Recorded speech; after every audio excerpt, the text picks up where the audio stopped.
And as Rebekah always says, when talking about why she always has a camera with her, because the memories are all about the pictures.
This show is sponsored by Teshuvah Ministries, promoting a simple understanding of salvation and of the Royal Melchizedek Priesthood. Visit www.teshuvahministries.com for more.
There's sound. But I don't know if every single time.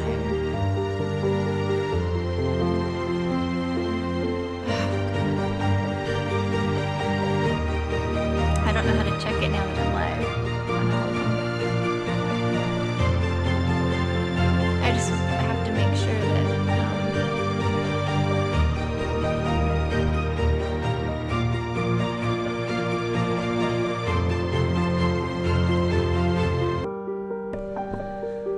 Alright, thank you for being patient, everyone. I think I figured out the audio problem. So sorry about that. I thought it was totally alright, but we'll be back to play that whole front section over again, so just bear with me. Thank you.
And as Rebekah always says, when talking about why she always has a camera with her, because the memories are all about the pictures.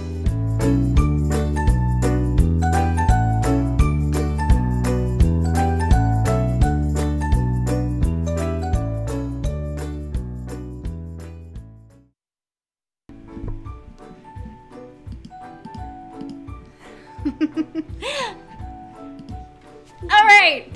Oh, so sorry about that, but hello, I'm Rebekah Kaha, and welcome to the Happy Hippy Hebrew Girl Show, where my goal is to help move your head knowledge into heart knowledge. So welcome, Ladies of Teshuvah and your families. Okay, did that backwards. Whatever. Tonight is going to be a good show, great show. Great show. I've got new segments for you to watch, and I've got somebody in the house. So I'll see you in just a minute.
So tonight have you ever had like a moment where everything seems to just come undone and you just want to crawl in a hole?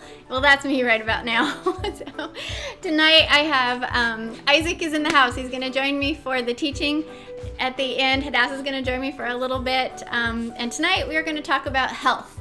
We're going to talk about why it's important for Melchizedek priests to be concerned with their body and health of mind and heart and body. So we're going to start this a little bit later today after some really great segments. So yeah, see, I'm just gonna read it because it's yes, just so you know, I am seeking to help scattered Israel learn how to walk this narrow path of the Melchizedek priesthood that honors the work of Yeshua HaMoshiach. Okay? All right.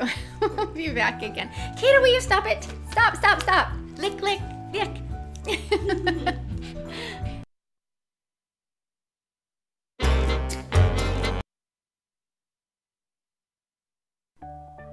This show is sponsored by Teshuvah Ministries, promoting a simple understanding of salvation and of the Royal Melchizedek Priesthood. Visit www.teshuvahministries.com for more.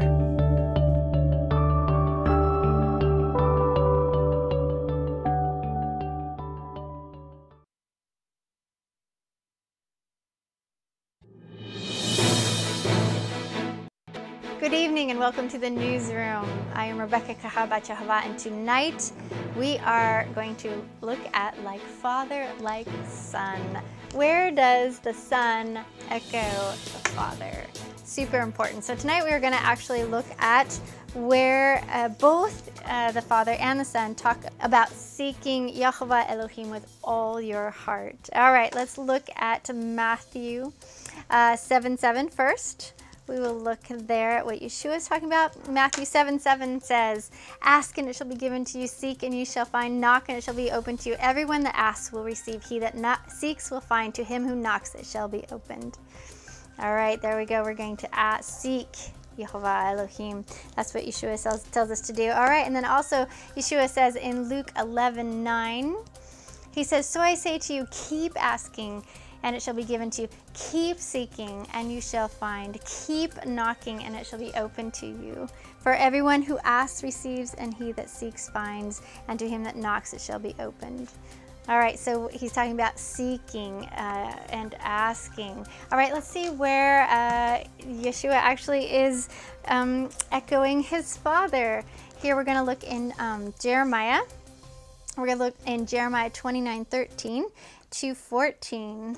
All right, what does he say? This is Yahweh speaking. He says, then you will call upon me and come and pray to me, and I will listen to you.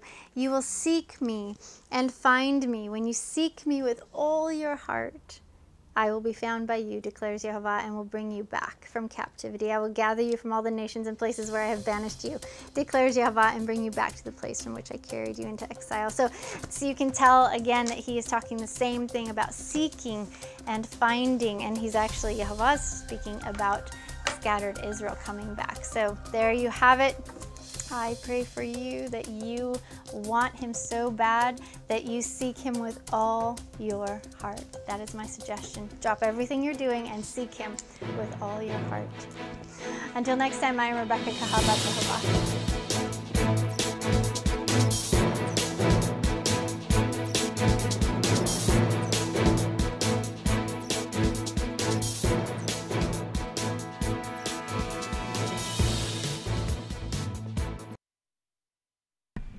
Right.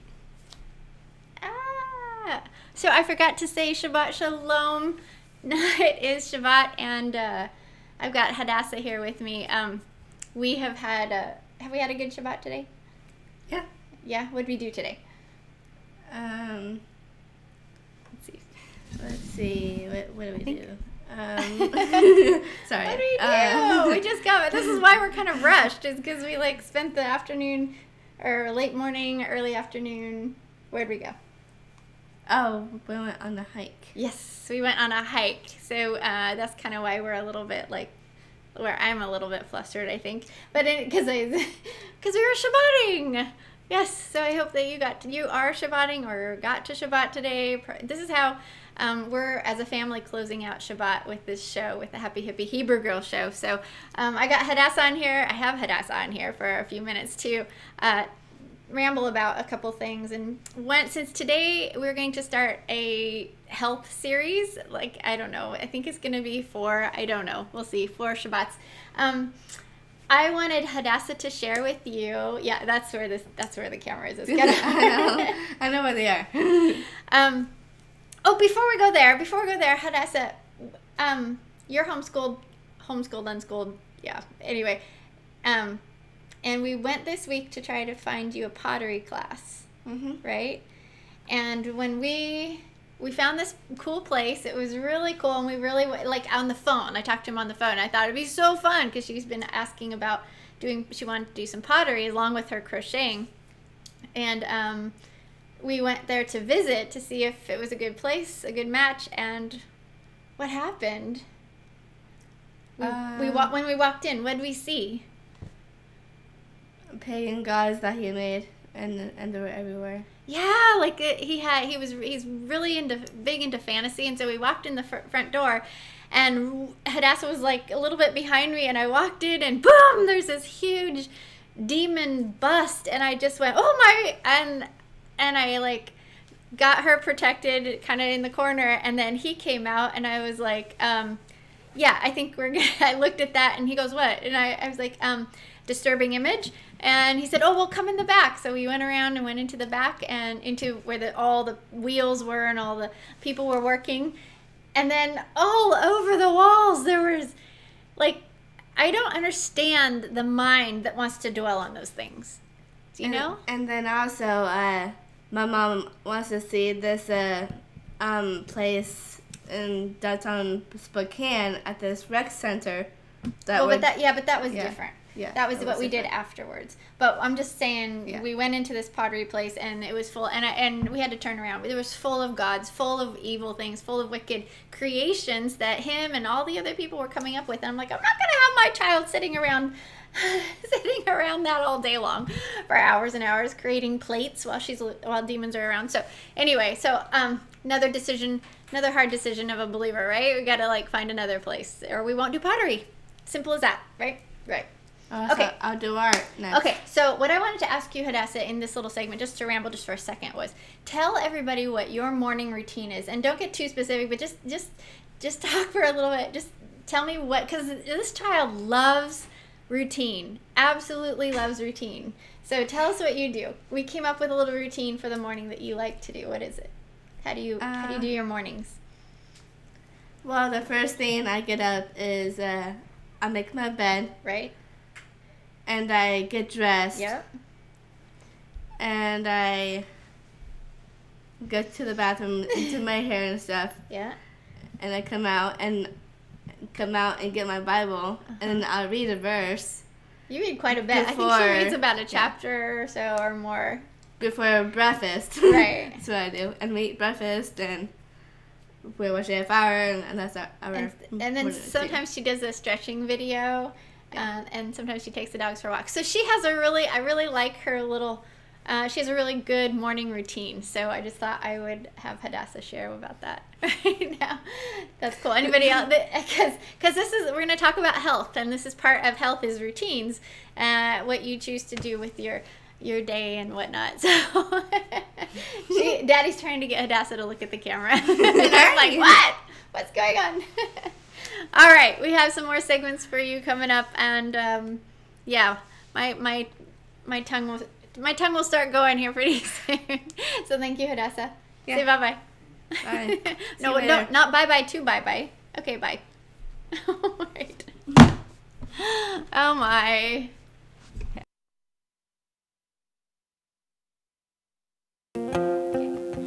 Welcome to beautiful Hayden Lake, Idaho. I know you probably cannot see, but behind me is the lake and absolutely gorgeous. Today we are going to sing Family, and I remember when I would help Bruce with song service up here on the stage when I worked here at camp, everyone would put their arms around each other and be swaying left and right when we sang the song. How I wish Israel was doing that right now. Someday. But we can practice. So put your arms around each other right now. Family, we are family. Our Father is Jehovah, and I'm so glad He's brought us all together. I'm so glad that Yahweh is our family. We are family. Yeshua, He is the way. And I'm so glad He's gathering His people. I'm so glad that the scattered are coming home. Family, we are family. The Ruach, she is our guide, and I'm so glad she's living in my heart. I am so glad that she's helping me obey. Family, we are family. Israel is coming home, and I'm so glad we are in this together. I'm so glad that this world is becoming one. I want to do that again. I love this song. Is that okay? Family, we are family. Our Father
that she's helping me obey.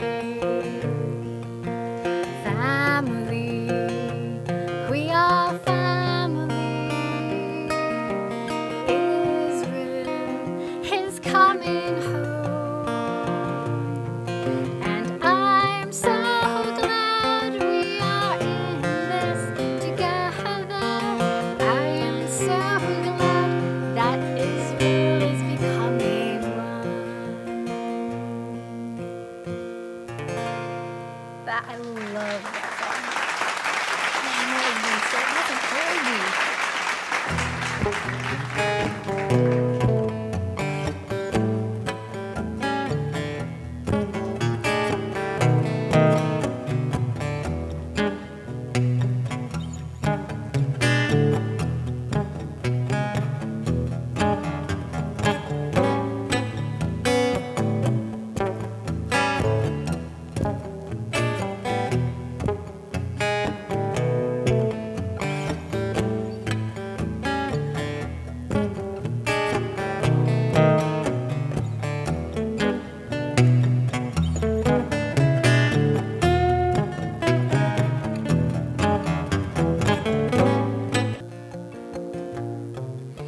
And I'm so glad He's brought us all together.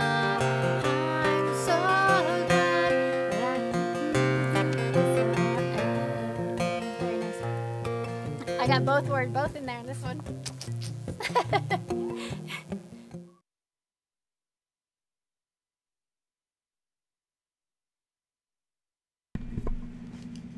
Okay. All right, so I would like to read the Avinu prayer today. Oh, and just so you know, here's the little Happy Hippy Hebrew Girl Campfire Songbook. You can get, I think there's a link below that you can get that so you can sing along with me. And I hope you heard all those words because they're pretty cool. Yeah, and I made them up. All right, so let's do the Avinu prayer together. It's the prayer of our Father, and it's the prayer, it's kind of like the Lord's Prayer. Well, not kind of like, it is what's normally called the Lord's Prayer, but it's the Avinu prayer. The prayer of our Father is basically what Avinu means. And so it's the prayer that Yeshua taught us to pray. So I would like to pray that prayer. So let's do that. So basically Matthew 6:9-13, as we have done this before, have we not? If you've been here before, then you know this. Our Father in heaven, may your name be sanctified. May your kingdom be blessed. Your will shall be done in heaven and on earth. Give us our bread continually. Forgive the debt of our sins as we forgive the debt of those who sin against us. And do not bring us into the hands of a test, and protect us from all evil or peril. And it ends right there. So I feel like we could do this over and over and over because we had the other way drilled into our heads for years. So we'll drill this one in, right? All right. Our Father in heaven is Avinu Shabasha Mayim. Avinu Shabasha Mayim. Yit Kadesh Shimcha is may your name be sanctified. Yit Kadesh Shimcha. V'it Barak Melchutcha, may your kingdom be blessed. V'it Barak Melchutcha, may your kingdom be blessed. Retzencha Yiheye Asui Bashamayim Uva Aretz, your will shall be done in heaven and on earth. Retzencha Yiheye Asui Bashamayim Uva Aretz. Yes. And then V'titein Lachmenu Timidit, give us our bread continually. V'titein lachmenu timidit. Yeah, that's pretty cool. Umechol lanu chatotenu ka'asher anachnu mochalim. Forgive the debt of our sins as we forgive the debt of those who sin against us. So umechol lanu chatotenu ka'asher anachnu mochalim. Yeah. Vial tavi inu ledei nidseon. Do not bring us into the hands of a test. Vial tavi inu ledei nidseon. Yeah. V'shrom Vishrom, renew mikol ra. Protect us from all evil or peril. Vishom, renew mikol ra. I like that, mikol ra. All right, forgive us. Let me get this onto the actual screen just a little bit more. Okay, so we're going to look at forgive us the debts of our sin as we forgive those who sin against us. So Rabbi Yeshua said, our rabbi said, and when you stand praying, forgive if you have aught against any, if something against another person, that your Father may also, which is in heaven, may forgive your trespasses. So in order for him to forgive our trespasses, we must forgive. But if you do not forgive, neither will your Father, which is in heaven, forgive your trespasses. That's pretty intense. We've got to pay attention here. Listen to what Rabbi Yeshua said here in Matthew 6:14-15. He said, for if you forgive other people when they sin against you, your Father in heaven, Heavenly Father, will also forgive you. But if you do not forgive others their sins, your Father in heaven will not forgive your sins. Wow. All right, this is a really interesting verse here in Luke 17:3-4. Rabbi Yeshua says, if your brother or sister sins against you, rebuke them, and if they repent, forgive them. Isn't that interesting? He uses an if they repent. If they repent. So then forgive them. Even if they sin against you 7 times in a day and 7 times come back to you saying, I repent, you must forgive them. That is I just find that super interesting. So here is, that was the Avinu prayer. I'm going to get back here to the screen. All right, so the Avinu prayer, how we, one of the things that we need to consider is how we forgive, and if we forgive other people, what they have done to us. But one of the things that Isaac and I have said before is like, have you really had people come to you and ask for forgiveness? That's pretty rare. So hopefully you're the kind of person who will go to somebody that you hurt and you will ask forgiveness of that person. And then hopefully they will forgive you. But then you have done your part. You've gone to them and asked them for forgiveness if you have hurt them. So, all right, that is our little teaching on Avinu prayer. I just wanted to highlight, because last year we highlighted how to sanctify the name, the first part of that prayer, and this season I really wanted to highlight the forgiveness part. So really look right now, just for a few minutes, look at is there somebody that you need to forgive? Is there somebody who has come to you and asked for forgiveness? So before you go on through the week and you ask Papa for forgiveness, or you ask him for things, have you forgiven others? Or asked for forgiveness. Yes, that's a really good point, Isaac. Isaac's sitting over here. Yeah, have you forgiven others if they've asked you? Or have you even asked for forgiveness if you know that you've hurt someone? So, yeah, if you've hurt someone, go and ask forgiveness. Say those words. Say, will you forgive me? Will you? How hard is that? That's like, we have so much pride. We have so much pride, especially in this culture. Like, to just humble ourselves and say, you know what? I know that I hurt you. I'm so sorry. Please forgive me. I mean, we might say, I'm sorry. And we might say, oh, I'm sorry that you took it that way. Oh, let me go off on that. Let's do another show on that. I'm sorry that you took it that way. Oh my goodness. Yeah. So no, you hurt someone. You hurt them. You need to ask forgiveness. No matter how they took, no matter what it was that happened, or who was right or who was wrong, it doesn't matter. It's just you hurt them, so you go ask forgiveness and say those words. Get used to saying those words, because you're going to need them all the time. Israel needs to learn those words. Will you forgive me? I hurt you. Will you forgive me? And then leave it at that, period. Don't go on with, but let me explain, or oh, let me explain why I hurt you. Let me explain why you took it that way. Let me explain what you didn't understand. Just shush up. Just shush and say, I'm sorry, please forgive me. I hurt you, and it's like you hurt Yeshua. So anyway, let's go on. This is my new little outfit, but it's completely, is it blown out in there? It looks like I'm totally like, white, no, okay. It's light green, it's kind of cool, but anyway. Calming. Is it calming? Well, okay. Sorry you can't see it. All right. Oh, wait, I just wanted to comment for a second on the, did I want to comment on something? I think I did. Oh, just that song, just real quick, that song. And I know that I told you about the little book that's the links below, so you can download the songs, or download those.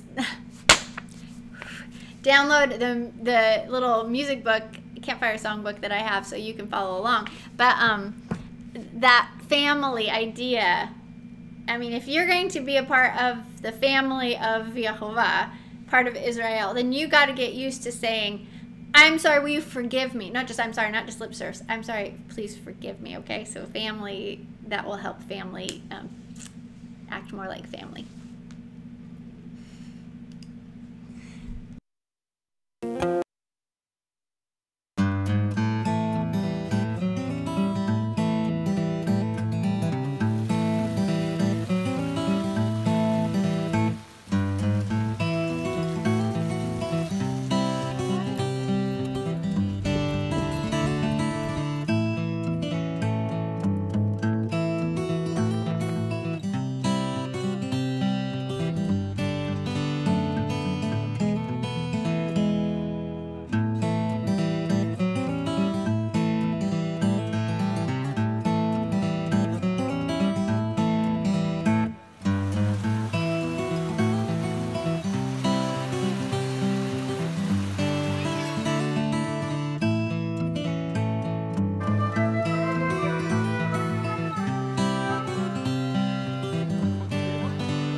Are repenting and returning to the God of Abraham, Isaac, and Jacob, then you are part of scattered Israel.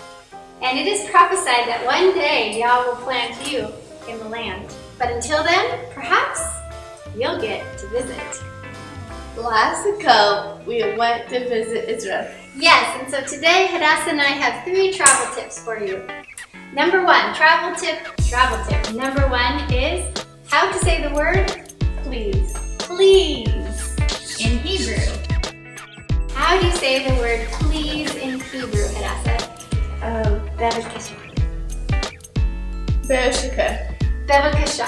Bevakasha. Please, Bevakasha. How do you spell it, Hadassah? Bevakasha.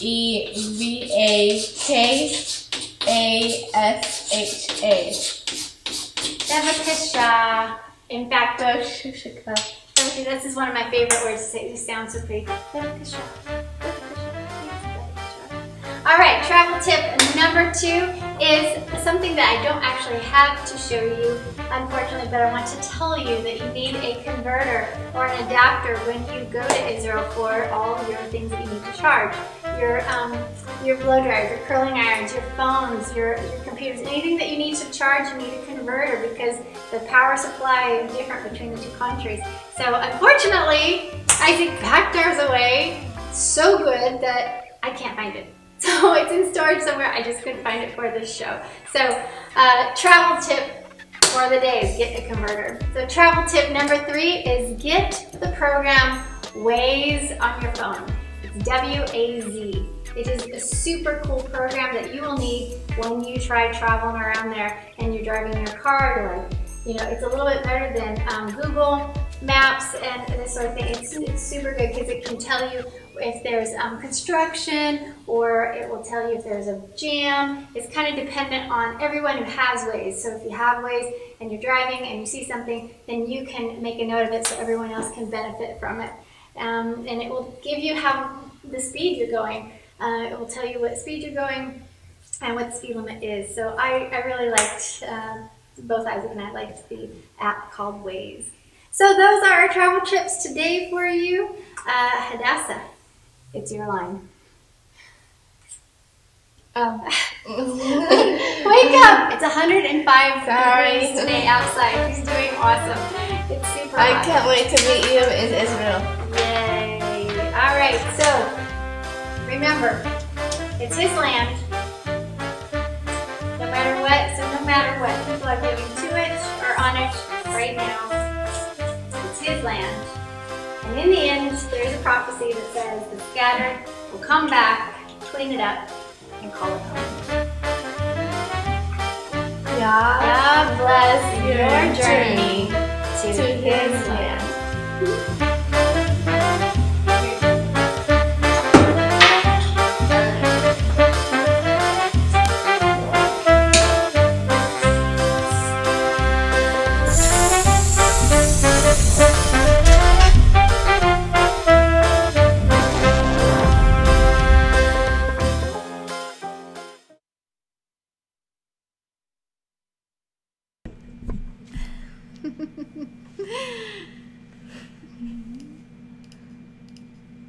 There we go.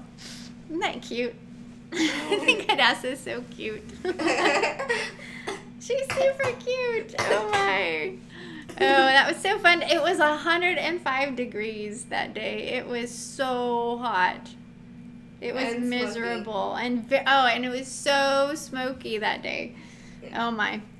Well, And I was getting a shower because I cut all that hair. yeah, I know. Well, Hadassah, do you want to come? I don't think Maggie is ready to do this, but this is like our little family moment, and I was going to have Maggie read this, but we'll just have...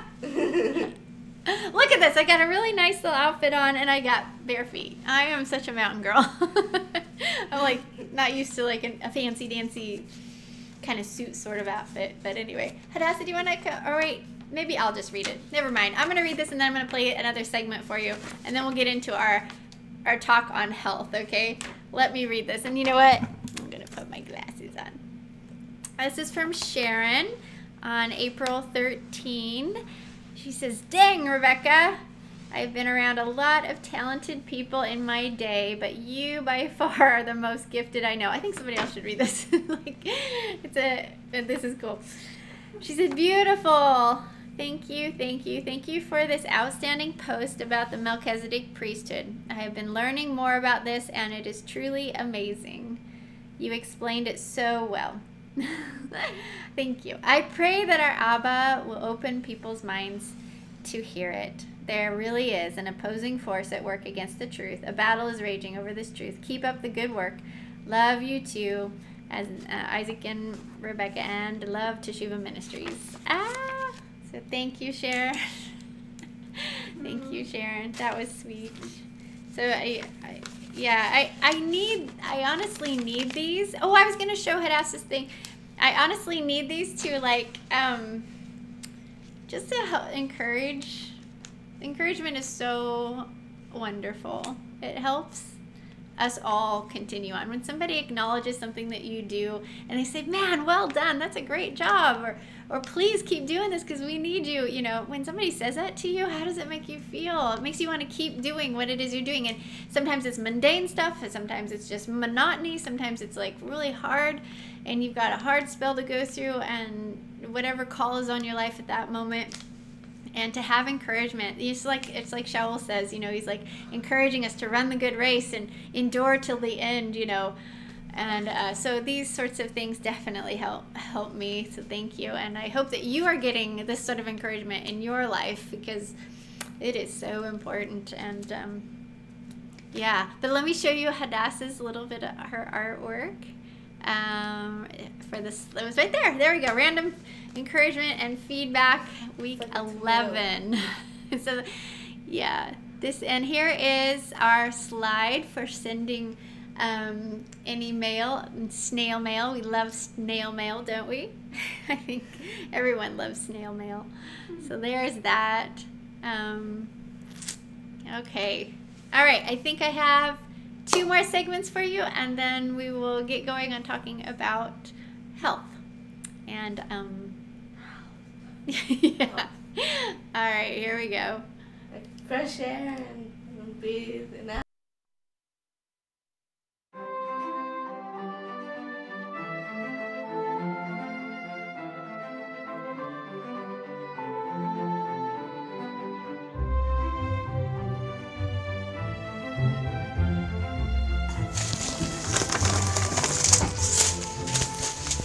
Oh, hello.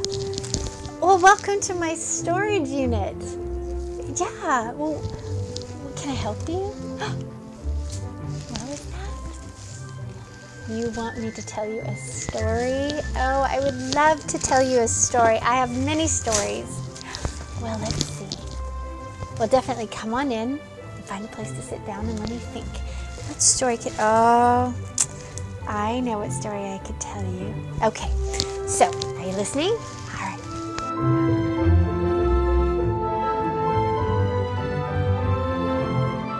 So as I like to start all my stories, I start them with once upon a time, a long, long time ago. Well, actually, this one wasn't so long ago because it's a story about Hadassah and Daddy on a date when we were living in the teepee. So at the teepee, a date with Daddy consisted of hiking down the little trail, the path to our fridge. So we had, outside of our property, we rented a little one-horse stall from a neighbor that we converted into a little place to put our refrigerator and our freezer. And so we ran power from that to his shop and paid him $10 a month for it.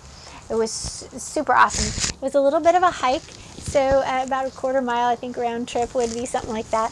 Well, a date with Daddy would be, the girls would go on little dates with him, and they would walk down the trail, and they would go down to the freezer, and in the freezer we always had something to nosh on.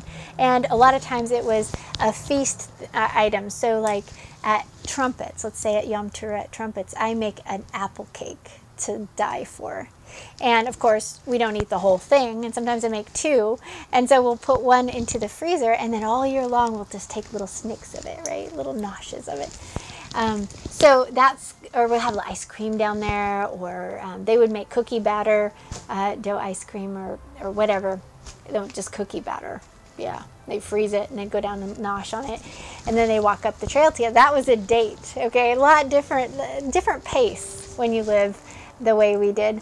So one day, here's my story, and this basket reminds me of it, because this is the basket that I've had many of these, but this is the basket that we would go shopping to the fridge with. So I would send my girls down and say, okay, I want you to get, butter and, celery and whatever from the fridge, and they would bring back the ingredients in this basket. I love this basket. We had a couple of these throughout the course of our time there. In fact, we had a little rig from the loft to the floor that when the girls were upstairs in the loft, we had this little rig where they would lower the basket and I would put something in it for them, and then they would pull it back up. Super fun. But Hadassah and Daddy went on a little date one day, and she was probably 7, and they go walking down the trail. There's a little stream that you can cross, but we had built a little log swing right there above the stream. The time when they were walking on this particular date, they decided to sit on the swing and overlook the little stream. Now it's winter time, there's a ton of snow, and so the stream is actually flowing really well. And they're sitting on this little swing. It's a log swing, so it's pretty big. And they're overlooking the stream. And all of a sudden, Hadassah looks up. And you got to remember, down the path, across the stream, down the path is where the refrigerator is. So they have to keep going to get to the refrigerator. But up the path, which actually happened to be an animal trail that we built the path on, up the trail comes this animal. She looks up, she goes, "Oh, is that a moose?" And Isaac looks up, and there's a moose that's coming up this trail. It's an animal trail. It used to be an animal trail, so he's just used to continuing on this trail, but it's our trail now, and he's coming up it. And at that moment, they completely forgot about the date. They were just mesmerized by this moose coming up the trail. Super fun story. But that trail was pretty cool. That trail went down to our refrigerator. And in the end, we ended up building a fence, a wire fence in that area, and with a gate. And one morning, Isaac walked down the trail, and there was an imprint of a moose into the wire fence, with the hair and everything left, because the moose is just walking up the path that he has walked up forever, and it was his path, and then we come in and take it over. But for the most part, we lived at peace with everything in the woods. But hey, thank you for coming by and listening to a story, and definitely come again, okay? And as I like to end all my stories, I like to end with, and they lived happily ever after. Yes. Memories can live happily ever after in your head. It's how you perceive things. It's how you look at things. And I need to remember that today for sure. It's how you, the light of, how does Yeshua say, the light of your eyes is your perspective. It's like how you perceive, you know, are the animals like enjoyable to you when you're living in the mountains? Or are you like just totally scared of them, you know? Or how are you going to look at things? And I look at that, it's a beautiful story. And those memories, those stories will live happily ever after in my heart and forever. And some are not so happy, but I have a lot of good ones. So thank you so much for coming by. I hope you come by again. I have more to tell. Bye-bye.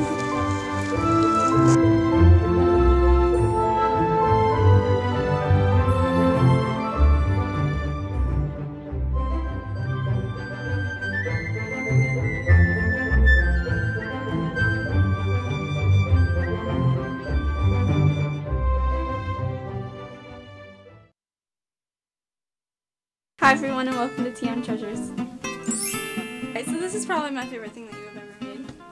Okay. Because it's so yummy. Because you're a foodie? Because I love food. Love food. Yes. She's not lying about that. No. And win Maggie's heart with a British accent and with food. There you go. Good food. And I do hope that you make more cookbooks in the future. Oh, I plan on it. In fact, I have one already started. It's called Rebekah's Kitchen. And every time I make a really good dish in the kitchen and I remember the recipe, then I take a picture of it and go in the bedroom or in the office and write down the recipe and put in the picture really fast. So I am creating more. Don't worry. Yay.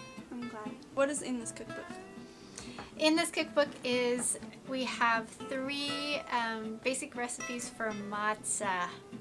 So I created this book for the Feast of Unleavened Bread to help people get away from eating the awful, awful, awful boxed matzah. This stuff is awful.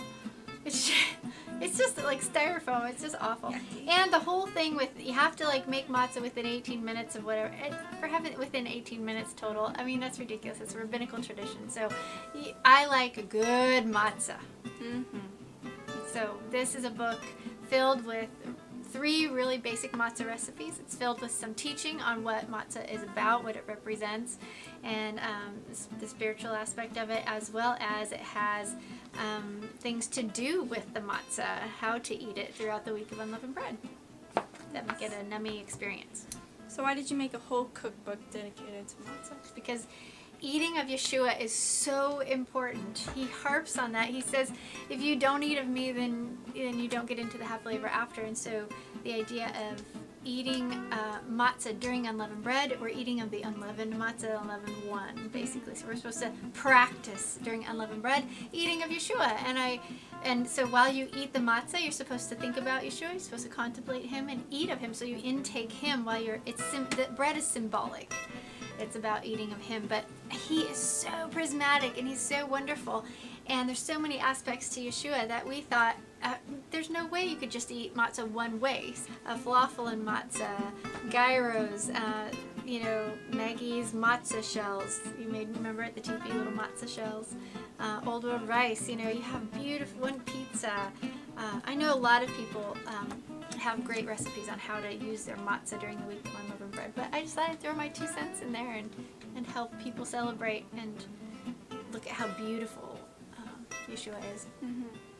Which one is your favorite? The sweet matzah. The sweet matzah.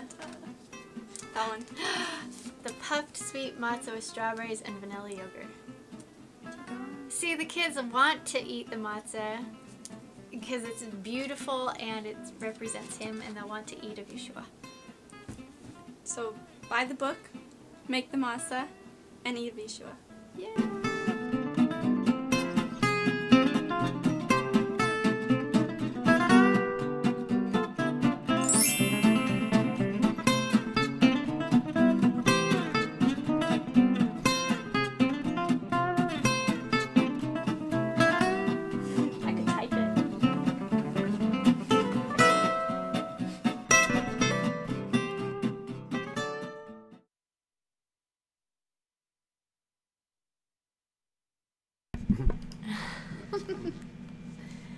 Let me turn this down.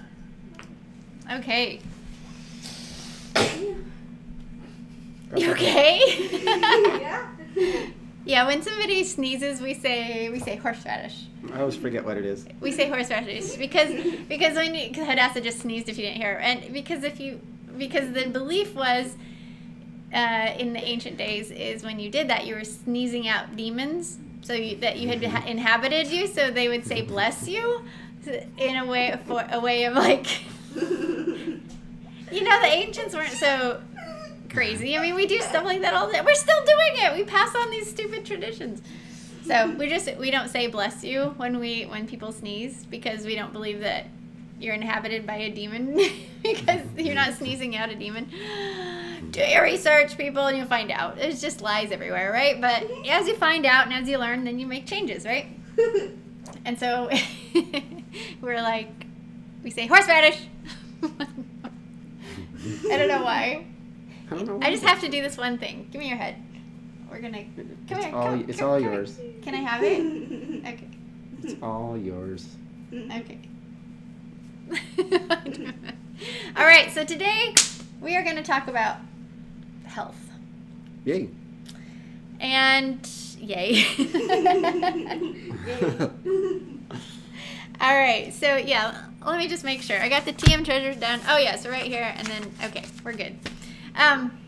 So when my girls were little, I made them watch Food Inc. and a few other videos about where our food comes from.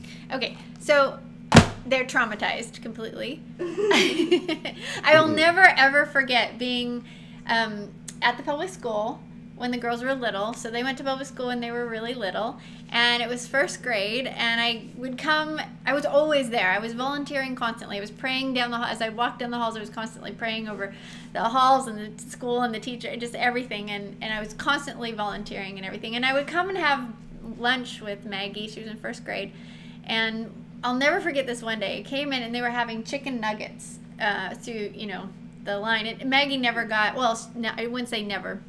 She got hot lunch once in a while, but a general practice is she didn't get hot lunch because I knew where the food was coming from, and there's no way I'm poisoning my kid with their food. So, but anyway, every once in a while she could have something. But I was having lunch with her one day in the schoolroom, and the teacher had the lights down low, and she had a video playing of a barnyard. So it was like the cows and the chickens, and it was like this wonderful thing, and here's this little girl one of Maggie's friends that's next to her and next to me, and she's eating these chicken nuggets. And so I said, hey, that right there, what you're eating that. And she looked up at the TV and she saw the chicken. She goes, no, it's not. I'm eating chicken. I'm like, that's a chicken. No, this is chicken. No, that's a chicken. And she could not figure out, she couldn't make the connection that the live chicken was actually the chicken on her plate. I mean, it didn't look anything like the chicken.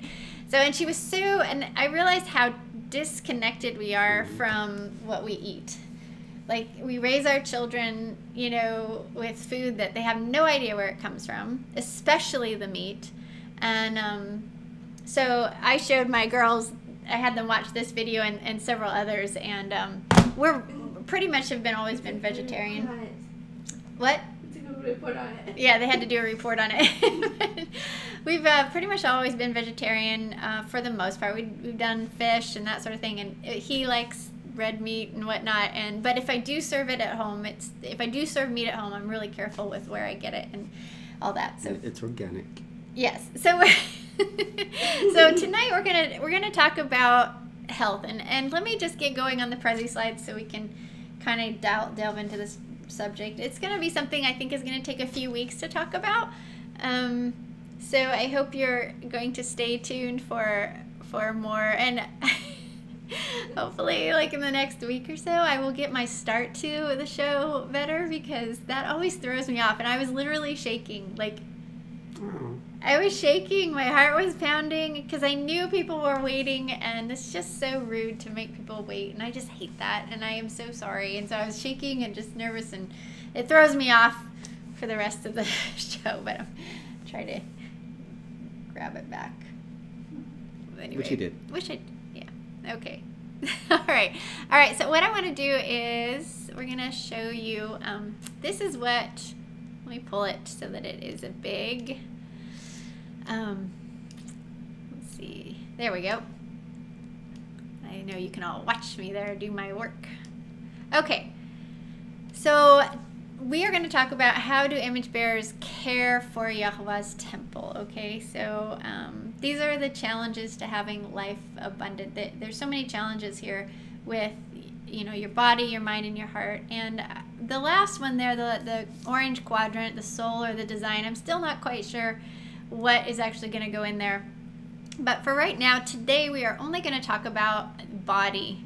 We're going to talk about body. But let me, something is, I don't know what's going on. All right, so, hey, right over Isaac's face. Oh, that's perfect. So why don't you come this way? Then people don't have to look at me. No, come this way. That's really frustrating. Okay, I just go like this. No, come this way.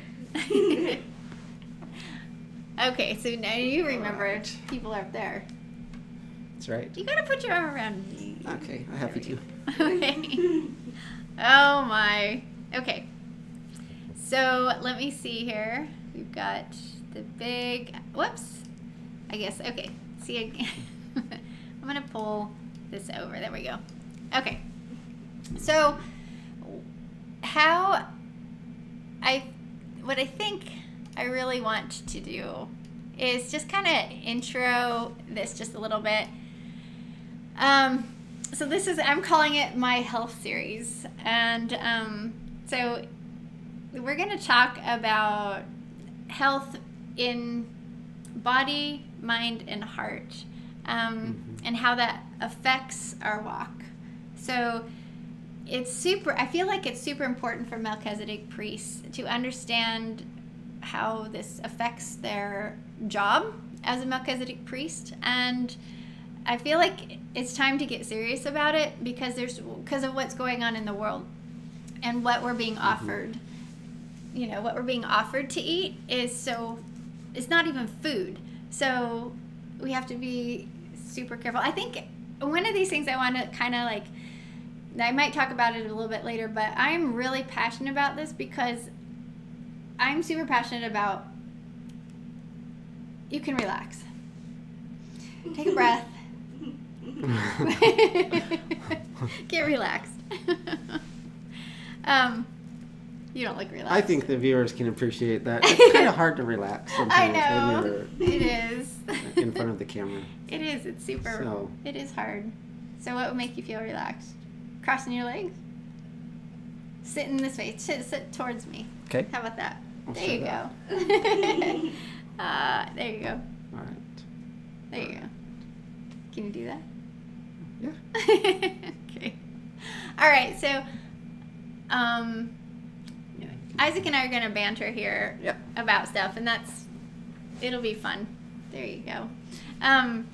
But I'm like super big on what you eat because Yeah, I noticed that You know? when we start talking about health that, you showed the food ink and start talking about the food. Mhm. And so, yeah, you must think that is like one of the top categories. I think so, because we are sponges, and we eat with everything. We eat with our eyes, we eat with our ears, we eat with our skin. We eat because we're consuming, our environment. And so, Yeshua said, you must eat of me. Eat, eat, eat, eat, eat, eat, eat. He said it actually 10 times. Not him 10 times, but Yehovah said it 10 times for the Feast of Unleavened Bread. He said, eat unleavened bread, which is the shadow picture of the unleavened one.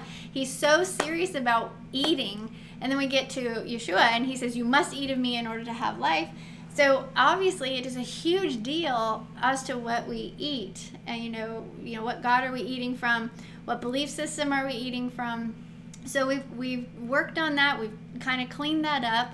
But now we need to think about all the rest of the stuff that we eat, because it affects it affects everything. It affects, our walk. It affects our job as Melchizedek priest. It affects everything. So I'm going to kind of start walking you through this. And I will probably mess with this and kind of edit it a little bit for next week as well, because it's a huge topic. And, there's evil set against us that wants to kill, steal, kill, and destroy. Mm-hmm.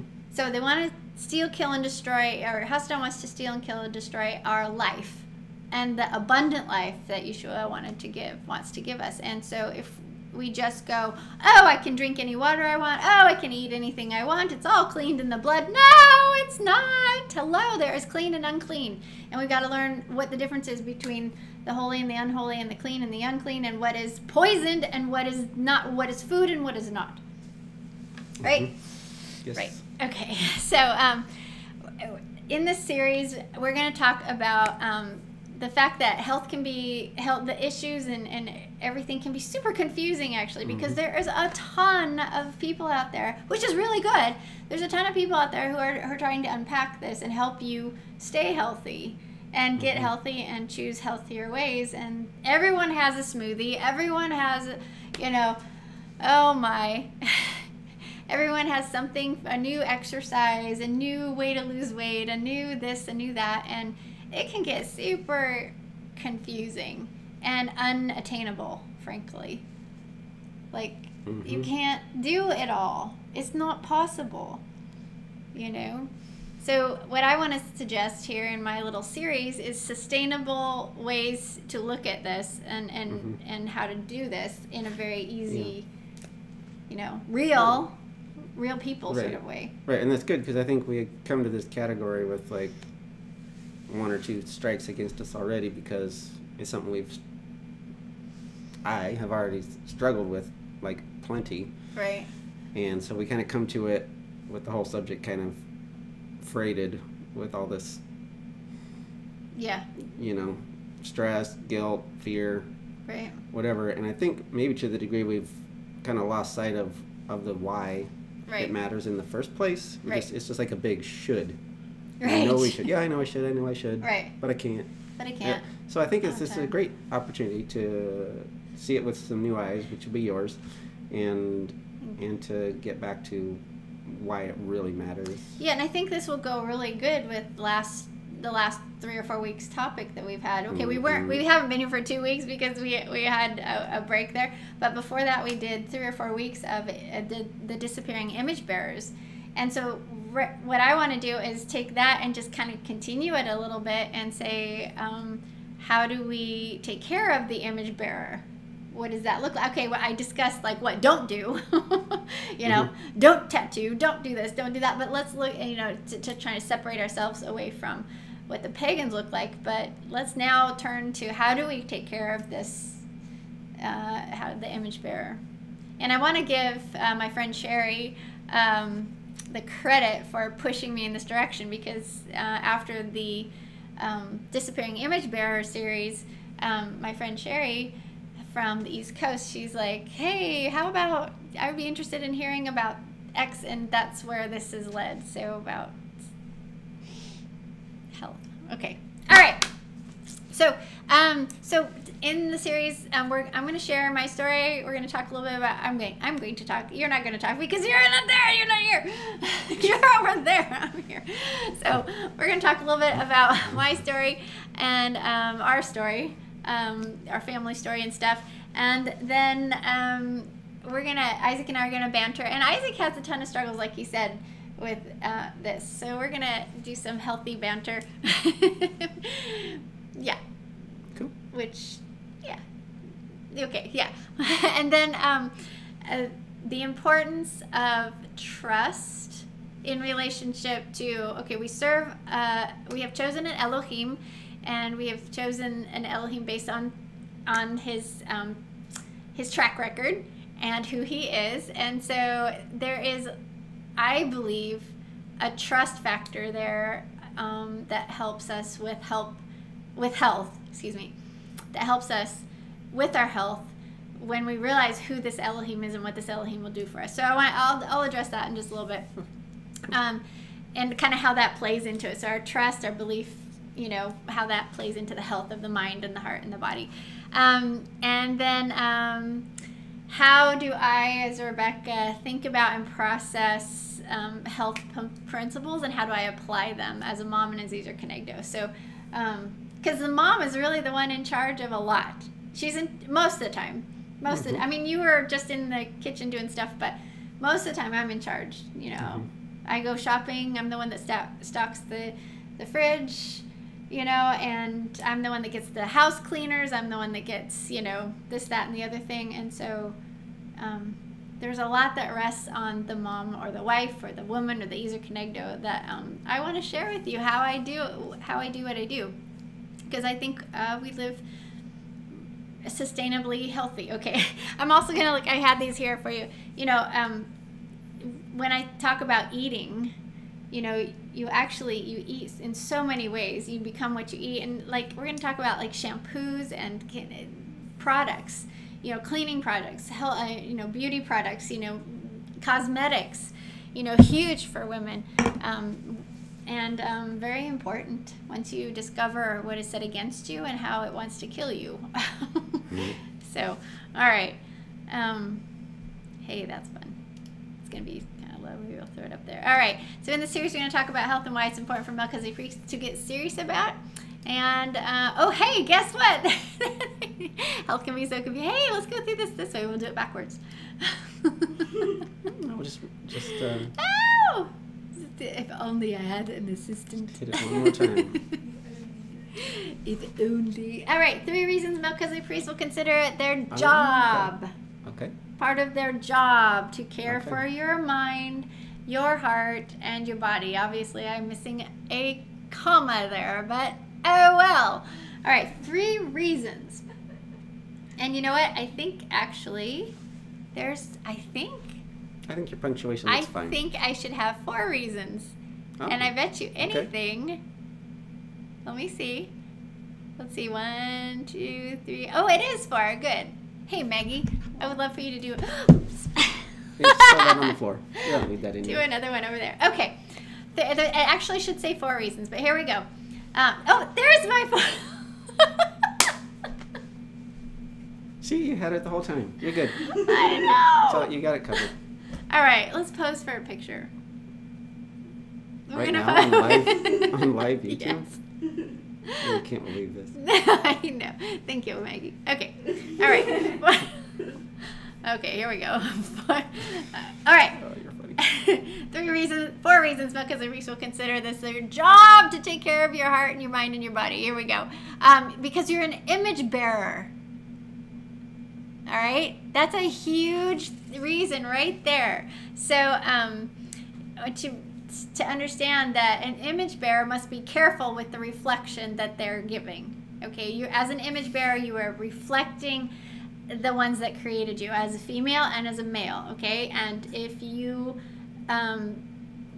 care, and Melech Tzadek Priests will care about who they're reflecting, the image that they're reflecting, so they're going to care about the image bearers. That would be you. And I'm going to get really close here because honestly, I have some fine print here. Sure. Let me just make sure. This is a good point that I had. Okay, so one of the points that I want to make is that I feel like people get kind of sloppy with this, and they say, "Oh, we'll just be spirits anyway in the kingdom to come. So it doesn't matter how I take care of my body now. We're just going to, like it's all gonna burn in hell anyway. It's all gonna burn in hell anyway, and I'm gonna get I'm gonna either get a brand new body, so it doesn't matter, or we're gonna be spirits floating around, and it doesn't matter because this body is." And I hear this a lot. I actually hear this a lot. This body is just a vessel. It's just temporary. And it doesn't really mean anything. It's just something to house the spirit right now. And then when everything goes down, we won't even have this. That's not right, people. No. You're going to have a body. It's going to be made perfect. Yes, it's going to be, totally healed, and there'll be no more pain, no more sickness, no more death. Yay! I can't wait for that. But, that is just a really sloppy reason and a really poor excuse for taking care of yourself, really, can I say it? Crappy, and I think I think people use that as an excuse. So I just want to make you aware that that's not the way a Melchizedek priest will operate. Okay, or what they will believe. Okay, and then also it's because another reason you will consider it part of your job as a Melchizedek priest to take care of your mind and your heart and your body is because you are the temple. Can you imagine if in the ancient days they walked into Solomon's temple and it was just filthy and trashy and everything? I mean, they did that during Hanukkah, and what they do, they cleaned it up. They didn't actually light the menorah, until it was cleaned up. I mean, how can you be lit up if your temple is filthy? And we're not just talking filthy as in what you believe in your heart, maybe pagan worship and idolatry and all that. Let's say that you're cleaned up that way. But the rest of you open your fridge, is going to tell a lot about you. What do you have in your fridge? It's going to tell a whole lot about you. And first you need to learn some stuff. So maybe if you don't know, we need to teach you some stuff. You need to learn some stuff about, health and how to take care of this body. But your body's the temple. So that means that, seriously, think this through. If your body's the temple, then that means that you need to be extra careful with anything that goes into this temple. Food, water, and then keep on going. What you put on your skin, what you breathe, what you see, what you hear, what you smell. We are sponges. That's how we're made. Is everything we intake. This is why this is a huge topic, I think. So I'm gonna put my glasses again. Oh yes. So. Hasatan, the evil one, wants to steal, kill, and destroy. He wants to steal, kill, and destroy. He wants to steal your joy.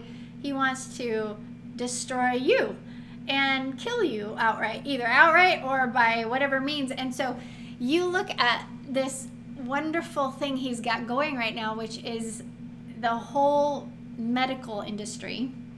Is this called what is that called? Alopecia? Allopathic. Alopecia. That is actually a disease of which Maggie actually had, and we got her healed from a long time ago. But allopathic medicine is what is this incredible, insane situation you have going on right now, where you get sick, you run to the doctor. The people in the white coats, they're the ones that know the answers. No, they don't. No, they don't know the answer. They are agents from Hasatan that want to keep you sick. It's called disease creation and maintenance system that's going on right now. And I believe that the Nephilim, Hasatan, whatever, is solely in control of this. Now, I'm not talking about issues where it's life and death in the sense of Maggie and Hadassah, and I got stories to tell you about when we used them, for sure. But, and I'm not talking about like when you have an accident or that sort of thing. We're so happy to have that field of understanding and knowledge to be able to, I had my girl's C-section, so I'm super thankful for that. So that's what I'm talking about. But I'm talking about when... nice to have somebody who knows how to sew you back up. Yeah, right. For things. Right.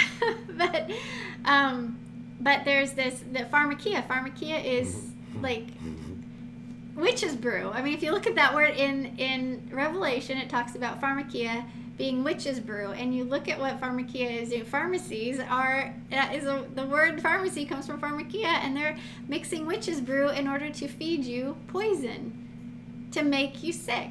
So as a Melchizedek priest, you will not be letting that stuff in your temple. Period. Okay. So, and don't, okay, just hang with me. Okay. And then also another reason that the Melchizedek priest will consider this part of their job to take care of their mind and their heart and their body is, remember, like I said before, is that we are literally commanded to eat. So therefore, we're commanded to bring stuff in. And we have to be super careful with that. So, again, let me see here. We are what we eat, and eating spiritually and physically are very, very connected, okay? And that's, like I talked about before, we're commanded to eat of Yeshua, of the unleavened one. And so I believe with my whole heart that eating physically and eating spiritually, they're connected. And for one, you have to, if you're a Melchizedek priest, you're going to eat kosher. So that's going to mean that every single meal, if you're not used to that and it's not habit right now, you're going to really be considering, can I eat this? Can I eat this? Can I eat this? And actually, I think we should be thinking that all the time, because now we've got some other things going on in our food, like GMOs, that are there to change your DNA, is what they're made to do. So we have to be super careful about what we're consuming, not just spiritually, but physically, okay? And then I also believe that so there's 4 reasons here. Another reason why Melchizedek priests will consider it part of their job to take care of your mind and your heart and your body is because you only have about 120, no more, 120 years to live to work for Yehovah, for the King, for Yeshua. You only got 120 years to live. And, he needs you. He needs you to be able to do business for him, to operate, to bring light into the world, to bring the gospel, the good news of the gospel. And if you are just trashing your body, even though you might have a great belief system and understanding and be able to speak it well, if you don't take care of your body, you ain't going to be living that long enough to help him.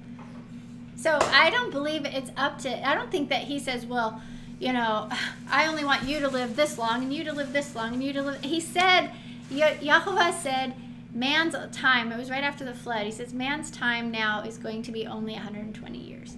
So up before that, remember, they were living a very long time. So that's my 4 reasons. That's what I believe are the 4 reasons. That's good. And that last one's a good reason. Yeah. If you say a person doesn't feel very important, doesn't really feel like their life matters, or don't feel like Papi really needs them right that much, and they don't really have much to contribute, what would you say to that person? I'd be like, really, he needs you, wake up.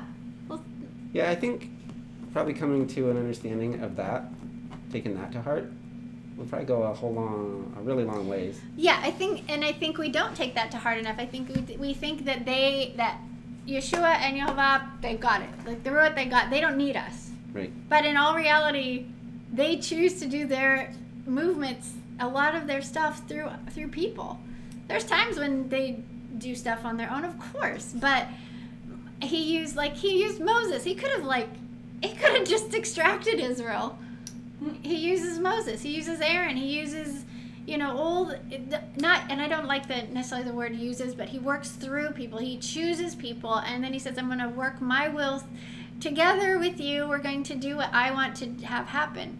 And if you are trashed physically, he can't choose you because you're not able. You're not capable. Mm-hmm. Well, there's multiple stories where in the throne room or wherever in heaven, then he says, a certain situation is going on, and there's, something happening down on the earth, and he says, who will go for us? Oh, Isaiah. Yeah, there's several stories like that. He says, who will go for us? Who will go do this? Right. Like, he's asking for volunteers. Right. He's not just going to make it happen or do it. Right. He needs somebody to do it, to be his hands, to be his feet, to be his, where did I just write? I was editing the spring feast book, which should be available in the next 2 weeks or so to buy. But I know what it was. I was relating a situation when I was at camp, and I worked at camp as a staff member. There was 80 staff, and we were all, it was 6:30 in the morning, 6:30 in the morning. We're all 80 of us were in this room, and we were down on our knees, and we were praying, and we were doing this group prayer out loud sort of thing. And we all had these, it was teen camp. So all the counselors had all these kids from all these different variety of homes. I mean, just horrible situations. And so the counselors were praying out loud for these certain kids in their cabins. And when we got done with prayer, Gordon, who was the director, he said, okay, you know that, how did he, I really don't know exactly how he phrased it, but something to the effect of, God can't answer those prayers. And we all stopped and we're like, what? And he was trying to get our attention, and he's like, he needs you to be the answer. You go answer that prayer. You go be the hug. You go be the one that's going to love those kids. And how Gordon put it and how we understood it, he's like, when you pray out loud, for the most part, I mean, Papa already knows your heart. He already knows what you're going to say. He already, for the most part, he knows, like, what's down the track. He knows what these kids need, but he needs you to hear it. And so Gordon's whole thing was, when you speak it out loud, then all 80 of the staff now have heard it. And the whole point of speaking that prayer out loud was so that you could be the answer to that prayer. And those kids, oh my gosh, those certain kids that were prayed over that day, it changed how we viewed the prayer, because it wasn't like he was just going to magically come down and make that kid's life perfect. It was like he was moving through the Ruach HaKodesh into our lives to say, hey, go hug that kid. Go, go love on that kid. And it made a huge amount of difference. So that whole idea, back to what you were saying, which was that he needs us. That he chooses to accomplish his purposes through people. Right. Or perhaps actually needs. Right. I like that. Needs us. That was interesting. That's in Isaiah where he says, who will go for us? Yeah, I think the last one we read was in Isaiah. Yeah, that was cool. Okay, so I want to read to this 1 Corinthians 6:19-20. Why don't you read it? So I don't. Do you not know that your bodies are temples of the Ruach HaKodesh, who is in you, whom you have received from Elohim? You are not your own. You were bought at a price. Therefore, honor Elohim with your bodies. Okay, so once you are Yehovah's and you become his temple, and basically this is becoming a Melchizedek priest, because what you're doing, what I mean by Melchizedek priest is you have your beliefs have now changed, and now you understand that there is one priesthood. It is the royal eternal priesthood that now Yeshua is the Kohen Gadol over, and anybody who works for him, who comes into is a Melchizedek priest, because you're in that priesthood. So you're not a Levitical priest anymore, you're a Melchizedek priest. So this is saying that you don't even own yourself. So you have no right to do anything to it that is going to harm it or hurt it. So, I mean, people that are suicidal, all they're thinking about is themselves.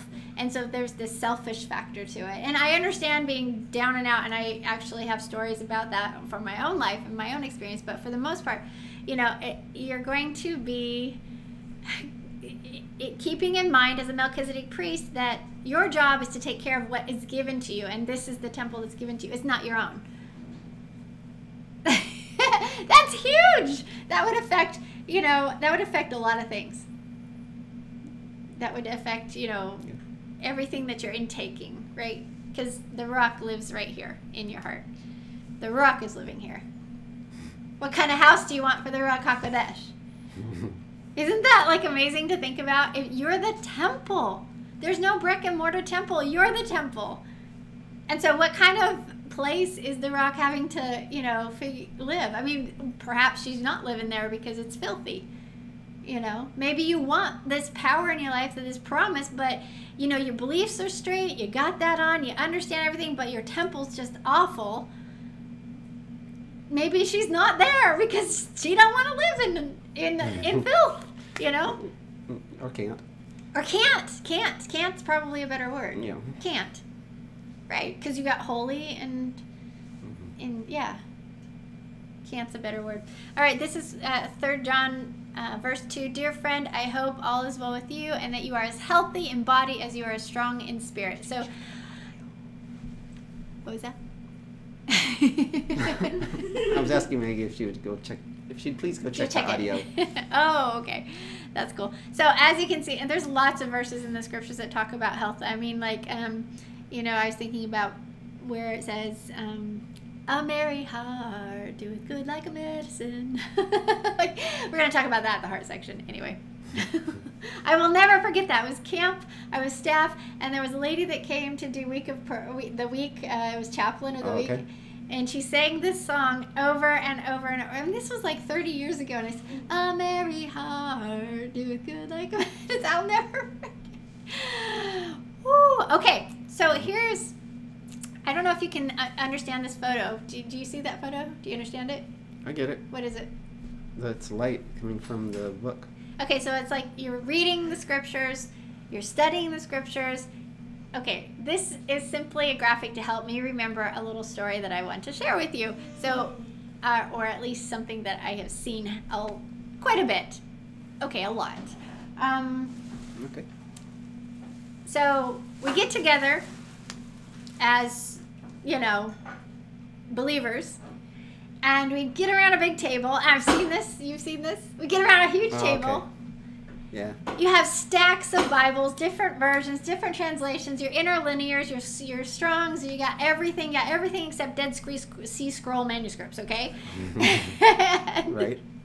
And everybody is sitting around the table, and you're hunkered over, and you're studying, and you're eating of all this new truth and whatnot. Okay. And then you've been doing that for about 3 or 4 hours. Okay, for one, you're inside, stale air, no fresh air. Nobody's drinking any water. Everybody's hunkered over like this. They're not breathing very well, right? And you got the kids over in the corner doing whatever they want to be doing, so no one's taking care of the kids. I mean, I have seen it. But then this is what happens. You get up and you go to the counter where everyone has brought their, what's it called? Oneg? It's potluck. And everybody has brought their food to the table, and everybody then begins to eat physical food. Okay, so you've just been eating spiritual food and been very, very careful about eating the right word, okay? Let's make sure that word is the right word, and you're so careful with it, right? You dig in 5 different translations. What is that word? You go back to the Hebrew. What is that word? And then you go up and you stand up and you go into the kitchen. And what is laid out in front of you? It blows my mind, people. Garbage. Garbage! Absolute garbage. I have seen it. And I'm like, no way. I mean, okay, so I want to challenge you. We're gonna talk through this because this is a huge topic. Not all tonight in the series. But this is a huge topic because you cannot be doing both. You eat clean one way, then you gotta eat clean the other way because they work together. Yeshua's like, eat of me, eat of me, eat of me. Oh, eat spiritually. I mean, he's holding bread. He's holding bread in his hand, and he's saying, "Would you think that bread would have GMOs in it?" I don't think so. I don't. Do you think so? I don't think so. So this, you know, and I just have to go off on this for a second.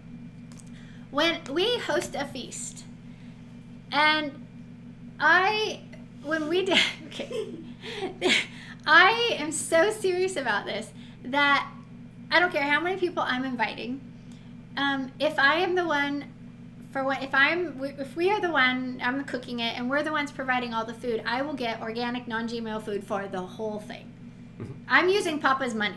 Okay, so I'm using tithe money to buy food for his feast, for his bride, for Yeshua's bride to come to the feast table. I am not serving GMO food on my clock, and I'm not going to be using Papa's money to buy GMO food. Because if you do your studies, and we're going to talk about this, what GMO food is it's genetically modified organisms that go into your body and actually genetically modify your body.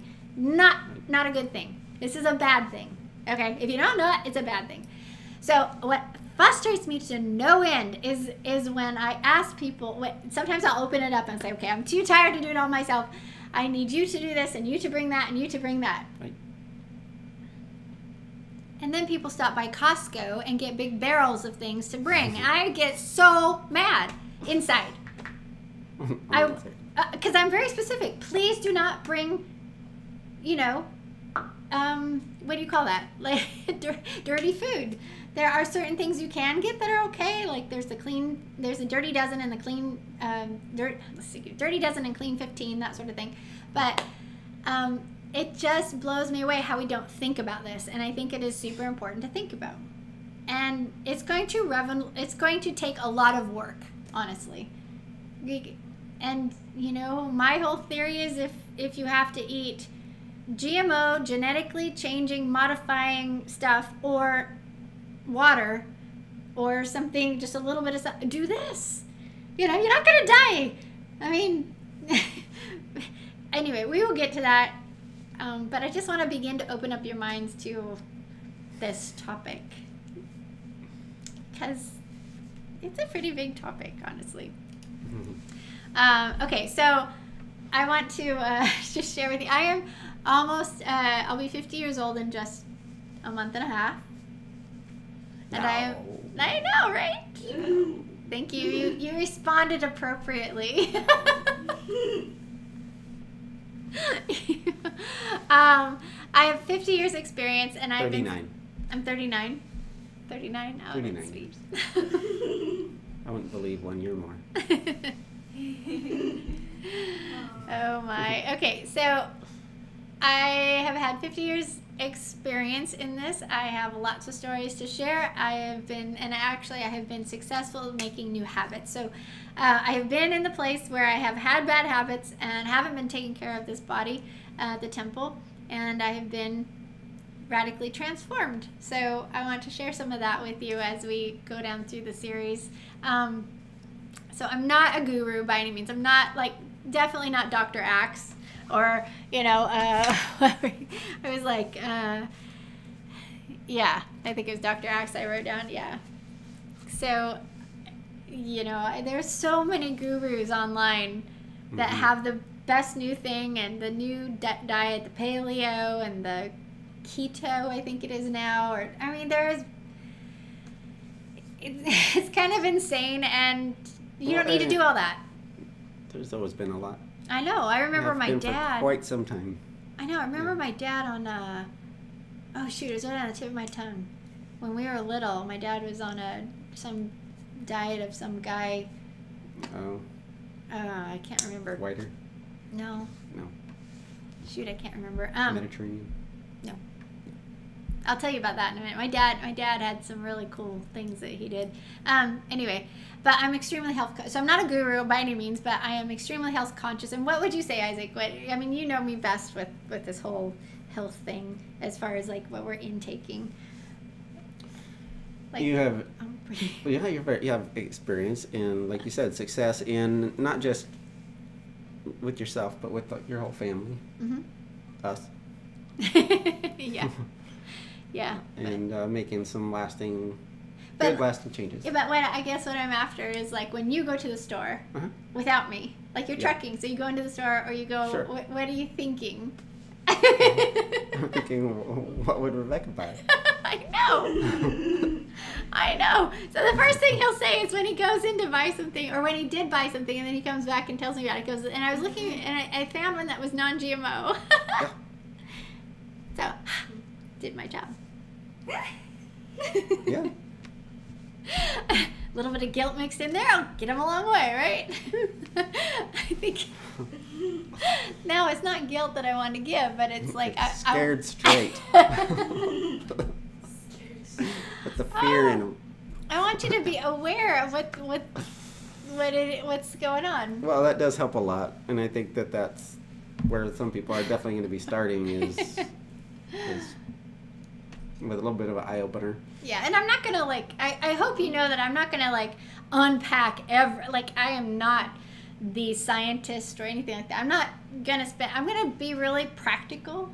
So if you know, I'm going to refer you to studies on, you know, GMO food and organic and all that and other things. But I'm going to get kind of just practical and share with you what I do for different things. And so maybe the series won't drag on too long. I don't know. But I just wanted to just hit really fast and just generally speaking, because we'll talk about this some more later, but when the girls were little, both girls had a stint in the hospital. Maggie had 2 stints in the hospital. Hadassah had 1 stint, very long stints. Maggie almost died at 17 days old, excuse me.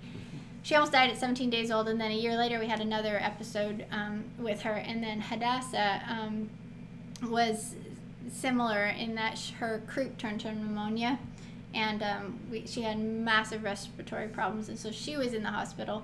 And then, I mean, you've been in the hospital, and I was dealing with anxiety, so the anxiety had become a physical manifestation, so it was something I couldn't control, and it was, you know, I had little girls, and I was the owner of a big design firm. I was traveling a lot, I was conventioning a lot, I had employees, and it was a pretty intense time. And all the employees, their salaries and stuff were dependent on me and what I could produce, and it was absolutely exhausting. And so there was a lot of stress and a lot of anxiety, and it was physically manifesting itself. Panic attacks. Yeah. So Isaac would actually take me into the hospital, and, you know, at least, I don't know, once a year or twice a year, and they would just shoot me full of Valium and calm me down. And have a This was pretty professional bad. tell her that I know, right? That I wasn't she was dying. not dying, or wasn't having a heart attack. Or, Right. Yeah. So that that Papa has totally taken away, and I wouldn't say that my stress level is. I mean, the amount of stuff that I do is more stressors. Yeah. Yeah, still. I would say there's more. I mean, I don't have little children, but I also I have a lot. So but I don't have that. I don't struggle with that anymore. Right. You know, and then I struggled as a teenager and 20s. In my teenage and 20 years, I struggled with bulimia and anorexia. And I do not struggle with that at all anymore. Food does not control me at all. I control it. And it all of this has been, I consider this freedom. I've got freedom from it. So I do have some understanding here to share for sure. And I got some, I was one of my senior projects at Boise State University was research on Big Ag. So Boise State University, what was that, 4 years ago? Mm-hmm. My biggest research project was on what GMOs do to the body. And what I saw and what I uncovered. My paper was only supposed to be so long, and I tripled the paper because I was so blown away with what I was seeing. And it was after that I got super serious about making sure that that our fridge was clean, and that, you know, everything that I did have was mostly, you know, non-GMO. Anyway, but that was huge. I did a huge research project on that, and just taught me a ton. So, and one thing that I just want to make clear before everybody starts panicking is that you make one change at a time. How, you know, making a habit is one change at a time. So as we talk about food, as we talk about, you know, clean air, clean water, clean products, you know, cosmetics and stuff, you know, if you were to jump into my life right now and just look at everything that I do and write it all down or whatnot, and then go home and try to do it, you would be overwhelmed, and it would not work for you, because it has taken me 50 years to get to this point where now things are habits, and they were made one at a time. Mm-hmm. You know, so. But it won't take you 50 years. No, it won't. Because most of those lasting changes were probably within the last, probably 5. well, just a fraction of that number. Yeah, because let's see, it was really, I mean, since Boise State is when I got really, really serious. Yeah, and you graduated 2014. Right, so 4 or 5 years ago. So, yeah. But I remember back when I was a young mom, And I began to study and realize that, what was it? We were just talking about this. On the front of milk, it would say cows not fed. Oh, not treated with. Not treated. Was it the hormone, the RVHT? Yeah. Is that the growth hormone or something? Yeah, I think that was like one of the first things that I started noticing, and this was back in my late 20s, early 30s. And so I'll never forget, one of the first changes that I made was with sour cream, and then it was cream cheese. So sour cream, I would just get the regular big old tub of Daisy or whatnot sour cream, and I began to change that, and I got the tofu version, and I tried it when I brought it home that first time. I was like, oh, this is good. I can do this. And so it was a matter of going into the store and going, okay, sour cream's on my list. So I would look at, there's Daisy, and then there's the other one, and I would choose the other one just with sour cream. So I did that for quite a while. And then I think the next thing I added was cream cheese, because it was in the same location by the same company.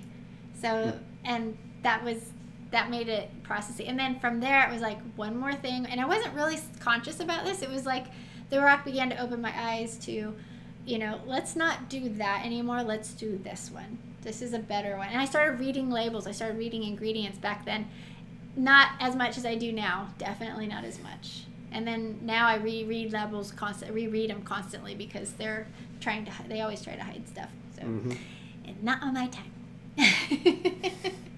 Okay. All right. So one change at a time. All right. So just to close out the day. Whoops. Woo. I was going to go here. All right. So just to close out today, I just wanted to just start this segment on the body. Because we're going to talk about the mind as well, because your mind actually, maybe this is good here to point out here. Okay. Like we were talking about this morning. Okay, so your mind, okay, you yourself are soft tissue, okay? I say this all the time.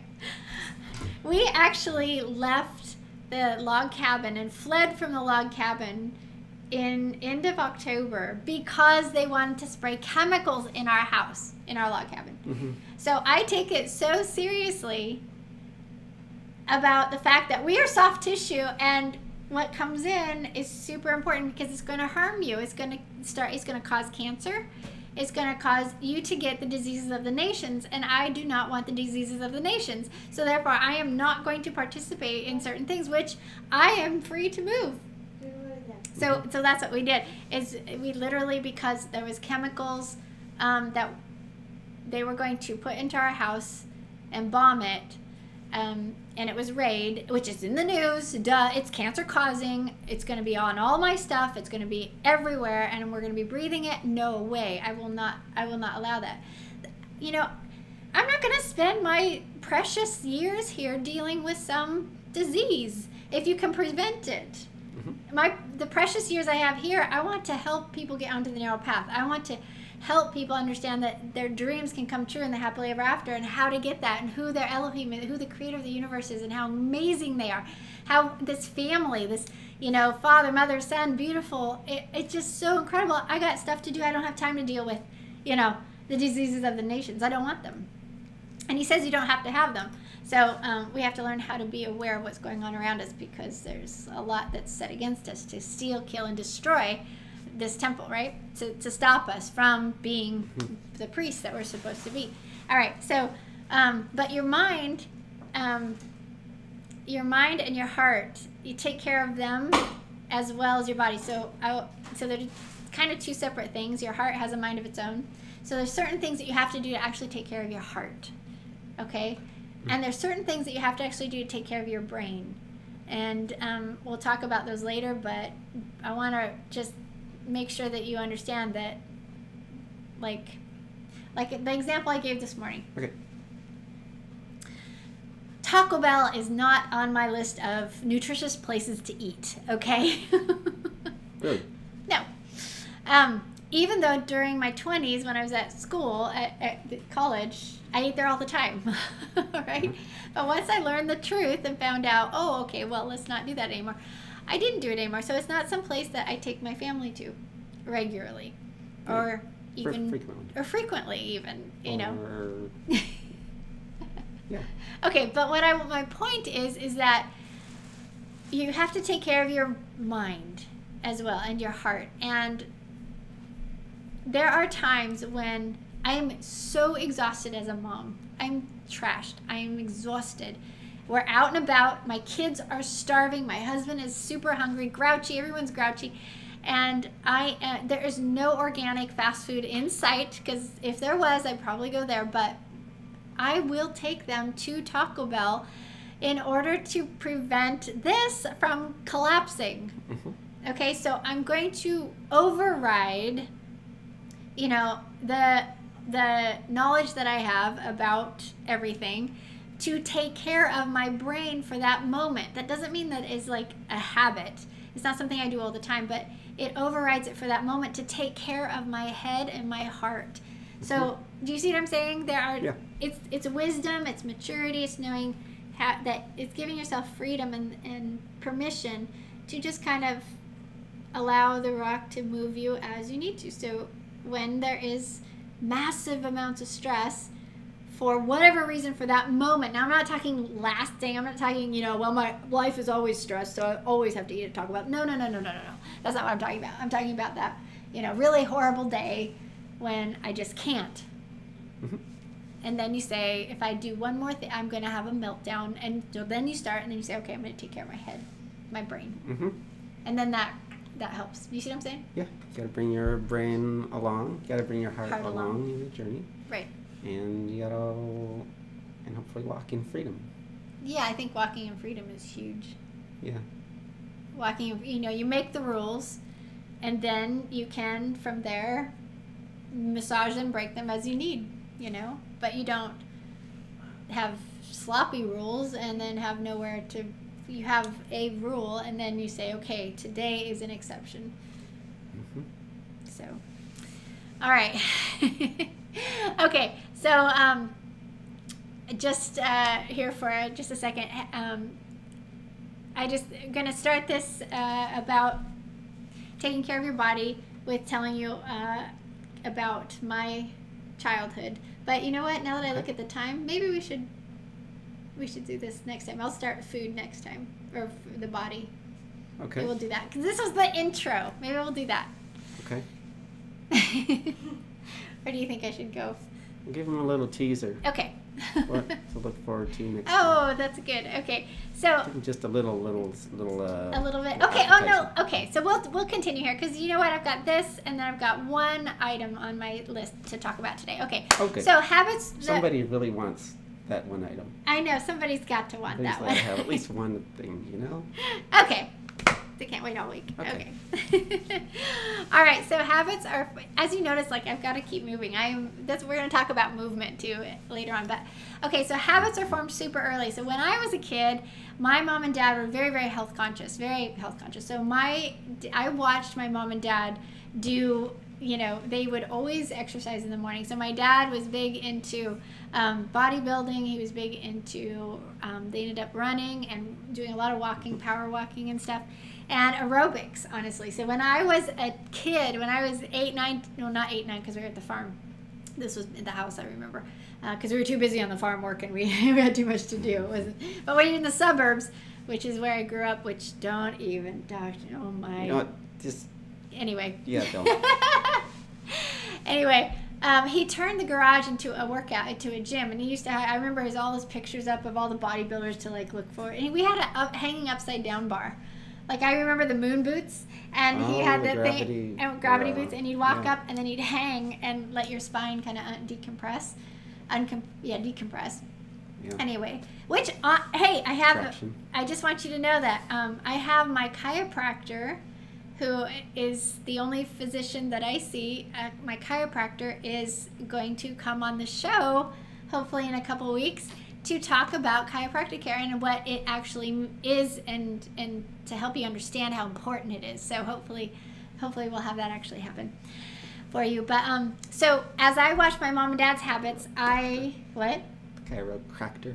Stop that. No. He's cool. He is really cool. Yeah. Yeah, you can chat about that later.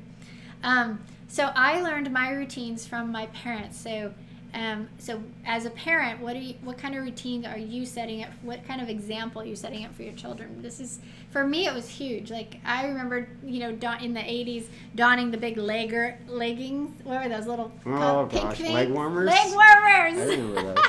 Leg warmers, and I would be in the garage doing my little aerobics and stuff like that. And I ended up teaching aerobics after school to kids. I did water aerobics, and was very much into sports later on. But so routines were, as a child in my childhood, the routines were super controlled.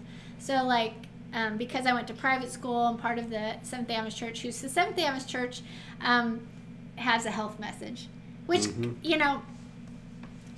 I have to say that it blows me away, because the health message, they have this health message, but the products of vegetarian food that they make is so not healthy. Like Loma Linda Foods, Worthington, and all that.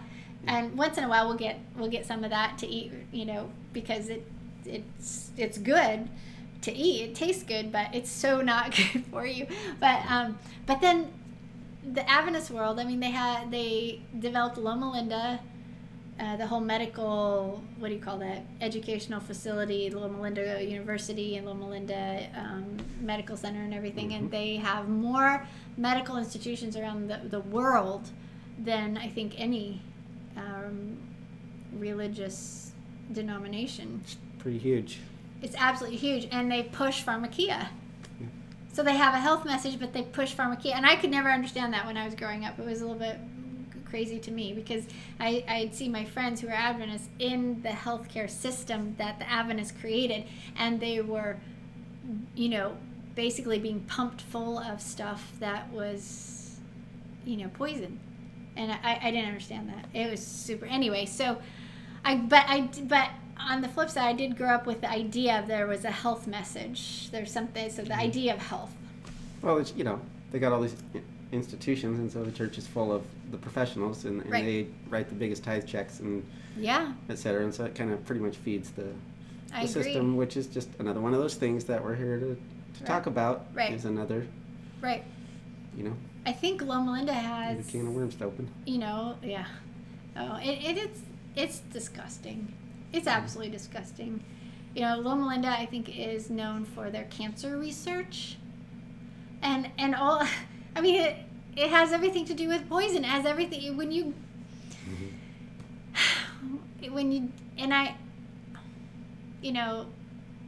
Chemo is designed to kill you. It's designed to kill everything in you, and hopefully the idea is that that some part of you is going to stay alive. It's going to stay alive, and then you can reboot later. But it kills you first. Is the idea? It's killing everything in you. It can't sort out. Chemo cannot sort out a good cell from a bad cell. But in the way that the Papa created your body is that your body can do that. Your brain should be able to do that. And so your body is so infected with being in this poison planet and eating poisoned food that now your body's all destroyed. So your body can't communicate properly in your body. Nothing's communicating properly. And so it doesn't know anymore what is good and what is bad. So putting yourself through chemo, which is what Loma Linda does, blows my way. Yeah. Anyway. Was that a little off topic? Yes. Okay. Sorry. All right. Oh my. This is huge. But will part of the presentations be a cover fasting? Yes, actually. Will? Yeah. Okay. I have that on one of my lists. Okay. Which is a great way of detoxing, but also a great way also to find out how to find some freedom from feeling like we have to eat all the time. Feeling like we'll die if we won't. Yeah, die if you don't have take some of that pressure off. Yeah. Yeah. And just so you know, when we were up at the teepee, we went down from 3 meals a day to 2 meals a day. I mean, he's skinny. He's poor guy. Can't get any. But his dad's like that. His grandpa's like that. They're all wiry. I was gonna say your dad is probably today is probably in better shape than I am today. My dad's insane with the vitamins and everything. I know. So the routines that I had when I was a kid were just super controlled by my parents. It was basically, and of course I'm like the kind of personality that would thrive under that, like Hadassah. But it was basically get up at 5, read, Ellen White from 5 to 5:30, and you really didn't read the scriptures. You read the prophet's words. Anyway, you could read scriptures too, but basically the prophet's words. And then you would get, 5:30. Then you get dressed. 6. You would get, you'd have your meal at 6 o'clock in the morning. And literally, it was a meal. It was dinner at 6 o'clock in the morning. My mom had dinner at 6. It was mashed potatoes and peas and vegetables and everything at 6 o'clock. And then I would end up getting the bus at 6:30, and I would hightail it out into school. So, the routine, and each year was kind of a different routine and seasons of life and stuff. But I come from that, and so I love the idea of this rhythm. I think Darlene was talking to me the other day about this idea that we have other rhythms in our life besides the feast rhythm.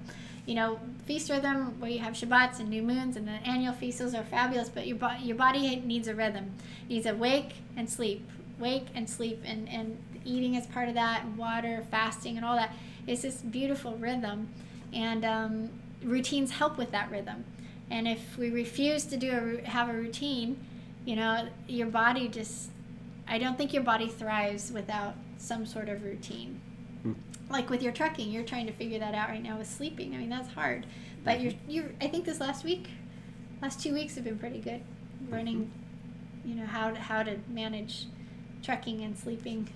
Yeah, I learned that you can have quite a bit more control than I had assumed at first. Yeah. To really try it.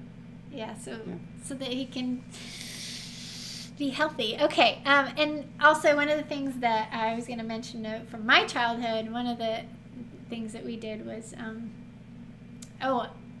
it's right here, the backpacking, and a lot of backpacking, a lot of hiking, a lot of outdoors. We were outdoors a ton. Like we were inside on devices and that sort of thing.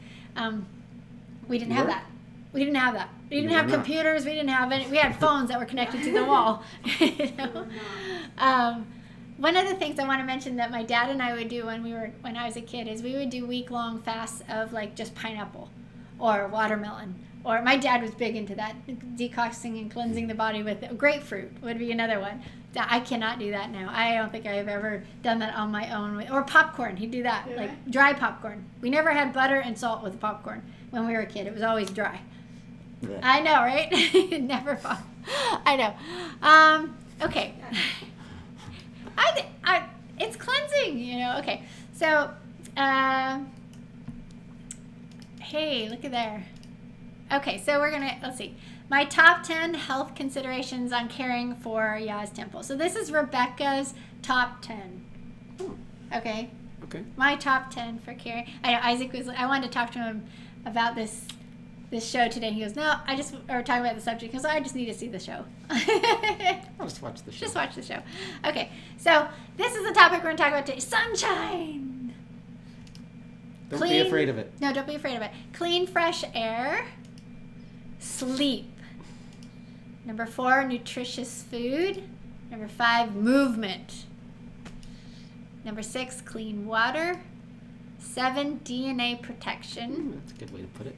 8, stress control. 9, a work-rest rhythm. Mm-hmm. And 10, natural remedies. So fasting is going to be in there with the natural remedies. Mm-hmm. Animals, if you look at the animal kingdom, when they get sick, what's the first thing they do? They stop eating. They stop eating. And they actually stop drinking for the most part. They'll start drinking when they start feeling better. But yeah, they stop eating completely. And then we start trying to get them to eat. I know. Yeah. All right, so sunshine. We're going to look at sunshine just for a minute before we go. Okay, so here are some lies that we have heard. And you know what? I'm going to go ahead and put this on big screen for you. So we can see it all together. All right, the lies that we have heard: that you must cover up. The tanning lotions, the sunblocks. Oh, The sunblocks are everywhere. Sunblocks in makeup, sunblocks in everything. But the facts are is that skin cancer rose at the same rate as suntan lotion was pushed starting in the 1950s with copper tone baby. So unbelievable. I gotta go back here. So this blows me away. This is maddening to me. Absolutely maddening. So the research that I did during my senior year at Boise State, I did research on all kinds of things, and this was one of them. And I saw the graphs. Of how skin cancer has progressed over the years. Okay, so when it was really low, and there was some, but it was really low about in the 40s or so, but in the 50s it starts to rise.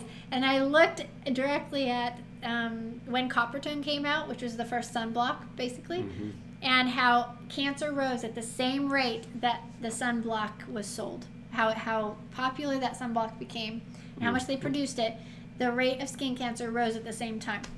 It is a well-known fact that suntan block, or the suntan lotion, will cause cancer. It will cause skin cancer. Yeah, sunblock is it's not just lotion. It's not just it's the everybody block. likes the aerosol can. Oh! So we can. No, I hate the breathe aerosol it. can. Oh, it's awful. So If we're down one. I know.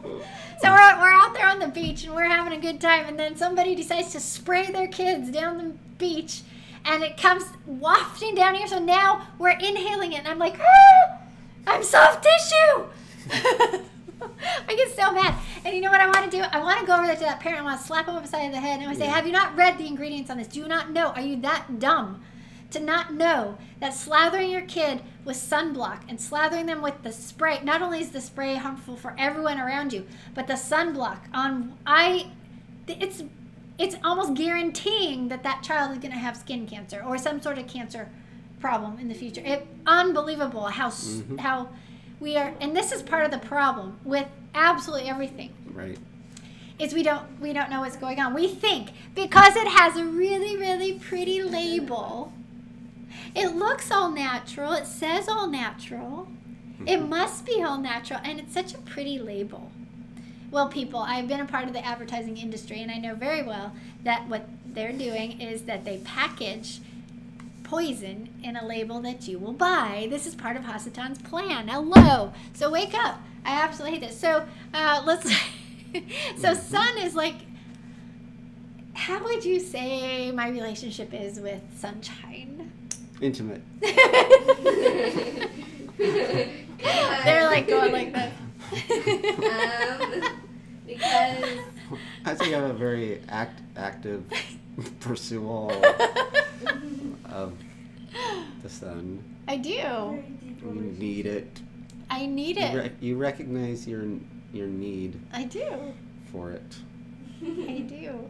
So I'm obsessed with the sun.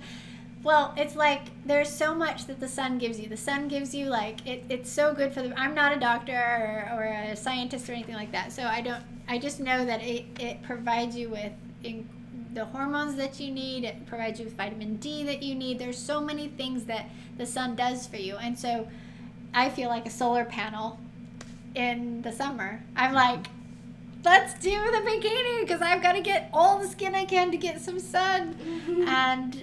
And save, but because I'm saving up for the really hard North Idaho winters. I mean, they're long, they're gray, they're awful. Like right now I'm pale because there's been no sun. And so sunshine is crucial. I mean, sun coming into your eyes, you just do the studies on it to figure out. And if you suffer from, what is that, SAD or seasonal affective disorder? A seasonal affective disorder. You know, I kind of feel that's a crock because, like, it's just simply, it's not a disease, it's just like we're missing out on sunshine. We are lacking sunshine because everybody's telling you to put hats on and gloves on and slather up so that you have this plastic chemical all over your skin so that your body can't eat of the sun, which Papa made it so that your body would actually tan to protect. The tanning is a protection. So he made it so that you would need the sun. And to get out of the sun and to be told you must get out of the sun is a lie. It's it's an awful lie. It's going to keep you from being happy. It's going to keep you from the nutrients that you need that the sun can only give. You can't get, like, melatonin is a huge thing. Like, melatonin helps with sleep, and you get that from light, you know. And if you don't have light at, you know, regular light patterns, like up with the sun, down with the sun, that is the best cycle and best rhythm by which to get a good sleep at, right? So if you are sleeping at weird hours, if you don't get enough light, if you're always inside, never going outside, never seeing the sun, your body's all circadian rhythm? It's all off. So sunshine actually affects sleep, it affects your hormones, it affects whether you're happy and all that stuff. I actually, girls, do you remember? I actually, at the teepee, would make my family go get in the sun for 5-10 minutes in the spring. Yeah. Remember that? Before I'd feed you guys. Oh, really? Oh, yes! I didn't forget that part. Remember that? I mean, like, it's as important as eating. So because we were outside in the heavy winters of North Idaho, and so this is actually what I want to show you. Where's the big one right there? Okay. So what I want to do is show. Okay. So I just let me go to the next slide here. Okay. So here is my suggestions here. So this is how I do it. When the sun begins to come out in the spring, and I'm going to go ahead and go back off of this for just a second. Where is this thing? Oh no, was that playing the whole time? No, I hope not. I sure hope that wasn't. Maggie, were you watching? Just check the feed. Okay. Okay, so I sure hope that segment wasn't playing over and over us. Oh, I didn't see those. Was it? Oh, I hope not. Okay, so this is how you look uncomfortable. I'm a little. Okay, you can go. Can I go move around a little? Yes, go move around. All right. Okay, bye. Bye. We're almost done. Okay, so this... He's like stretching. Okay, so this is one of my favorite subjects here is sunshine, because I am a sunshine girl. I have to have the sunshine. And I live without it through about 9 months out of the year. So for 3 months out of the year during the summer. And last summer it was only a month and a half.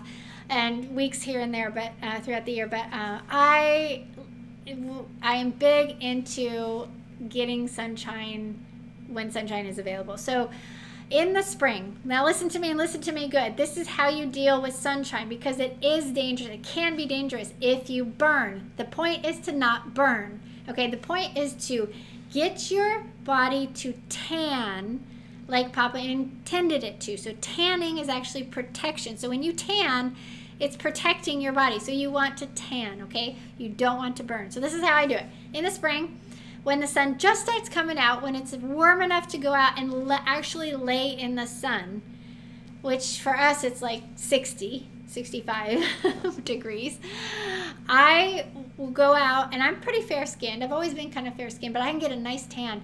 And it's because I've trained my body to do this. I go out for 5 minutes the first time, 5 minutes of laying in the sun. And I tan I actually put olive oil on, okay? And if I am concerned about one spot burning, because I have like my nose, my top of my shoulders, maybe a little on my chest, you know, if I'm concerned about something burning, then I will use zinc oxide. That is a natural blocker that is totally fine, zinc oxide. So then I'll put a little here, a little here. And California Baby, there are good companies out there that is pure and really good companies. And I'm going to give you, and I'm going to tell you about an app that you can get that you can actually scan a product. I think it's, now I can't, a Skin app or Dirty Dozen or whatnot. Anyway, I think Dirty is one of them. I think Dirty's, but you can actually scan the product and it will tell you what the cancer-causing chemicals are in it. And it's Think Dirty. Okay, so then the next time the sun is out, so you do 5 minutes that day, and you do front and back, okay? And then the next day it's a little bit more.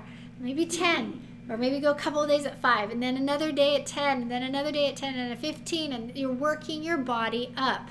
So that is the key to dealing with the sun. You don't go out in the middle of the summer and all of a sudden, whoo, here I am, sun, take me, and then expect to get a tan. You're going to get burnt, and that is totally not what you want. That is so not good. You want to get tanned, because tanning is going to prevent issues. And my goal is to be able to get enough tan prior to the middle of summer so that when we do go to the water park, or if we go, out on the lake or something, we have a nice big summer day somewhere, we don't have to use the slather chemicals. We don't have to have the hat on constantly, and we don't have to be in the shade constantly. We can actually go and enjoy the sun without getting burnt. That's my goal. Okay, because what a lot of people do is go, no sun, no sun, no sun, dead set in the middle of summer. We're going to go out to the lake and we're going to go water skiing, and then they get fried, and they think it's really cool, but it's not, because you don't want to, that's not what you want to do with your skin. That's what the industry is really big on preventing, but I'm saying do it in a natural way. So don't slather on the sunscreen, because the sunscreen has got chemicals in it that's going to give you cancer and prevent your skin from doing what Papa created it to do, which is tan. So you don't want to prevent that. What you want to do, though, is build up slowly. So every year at springtime, when that sun starts coming out, I am like, go get a little bit of sun. Next day, a little bit of sun, a little bit of sun. And so then throughout the course of the summer, I am constantly, every single day it's nice, 20 minutes of sun, at least 20 minutes, front and back. And like I said, I use olive oil. Okay, so let me see what. Another thing. Whoops. Yes, Hadassah. I have a question. Yes. That you can tell the ladies. So at my summer camp. Yes. Camp Ida Haven. Yeah. They said put lots of sunscreen on. Yeah. Drink lots of water. Well, drinking lots of water is good. Yeah.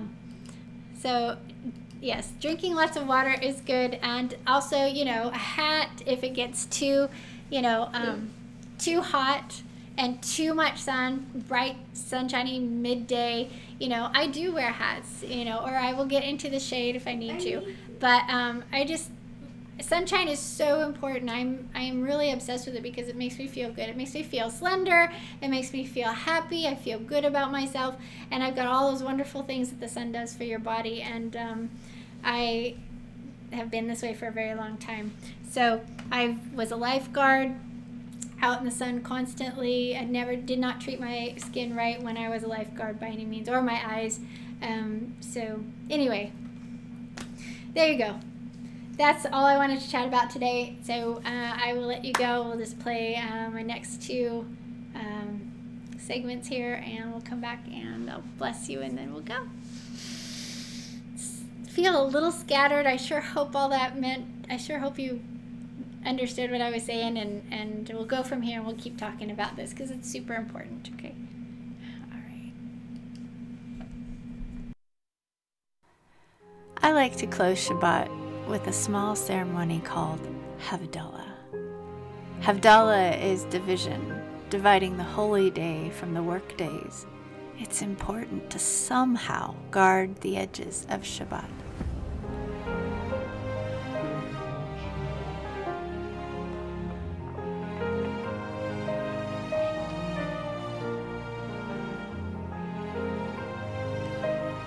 There are so many ways that you can enter and exit Shabbat.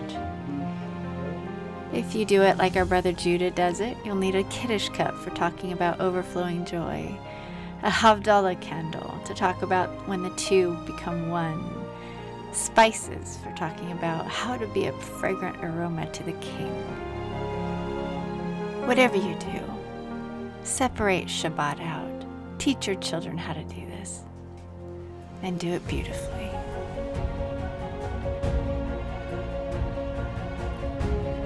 May the ways of YHVH Elohim, the God of Abraham, Isaac, and Jacob, burn into the minds and hearts of the next generation.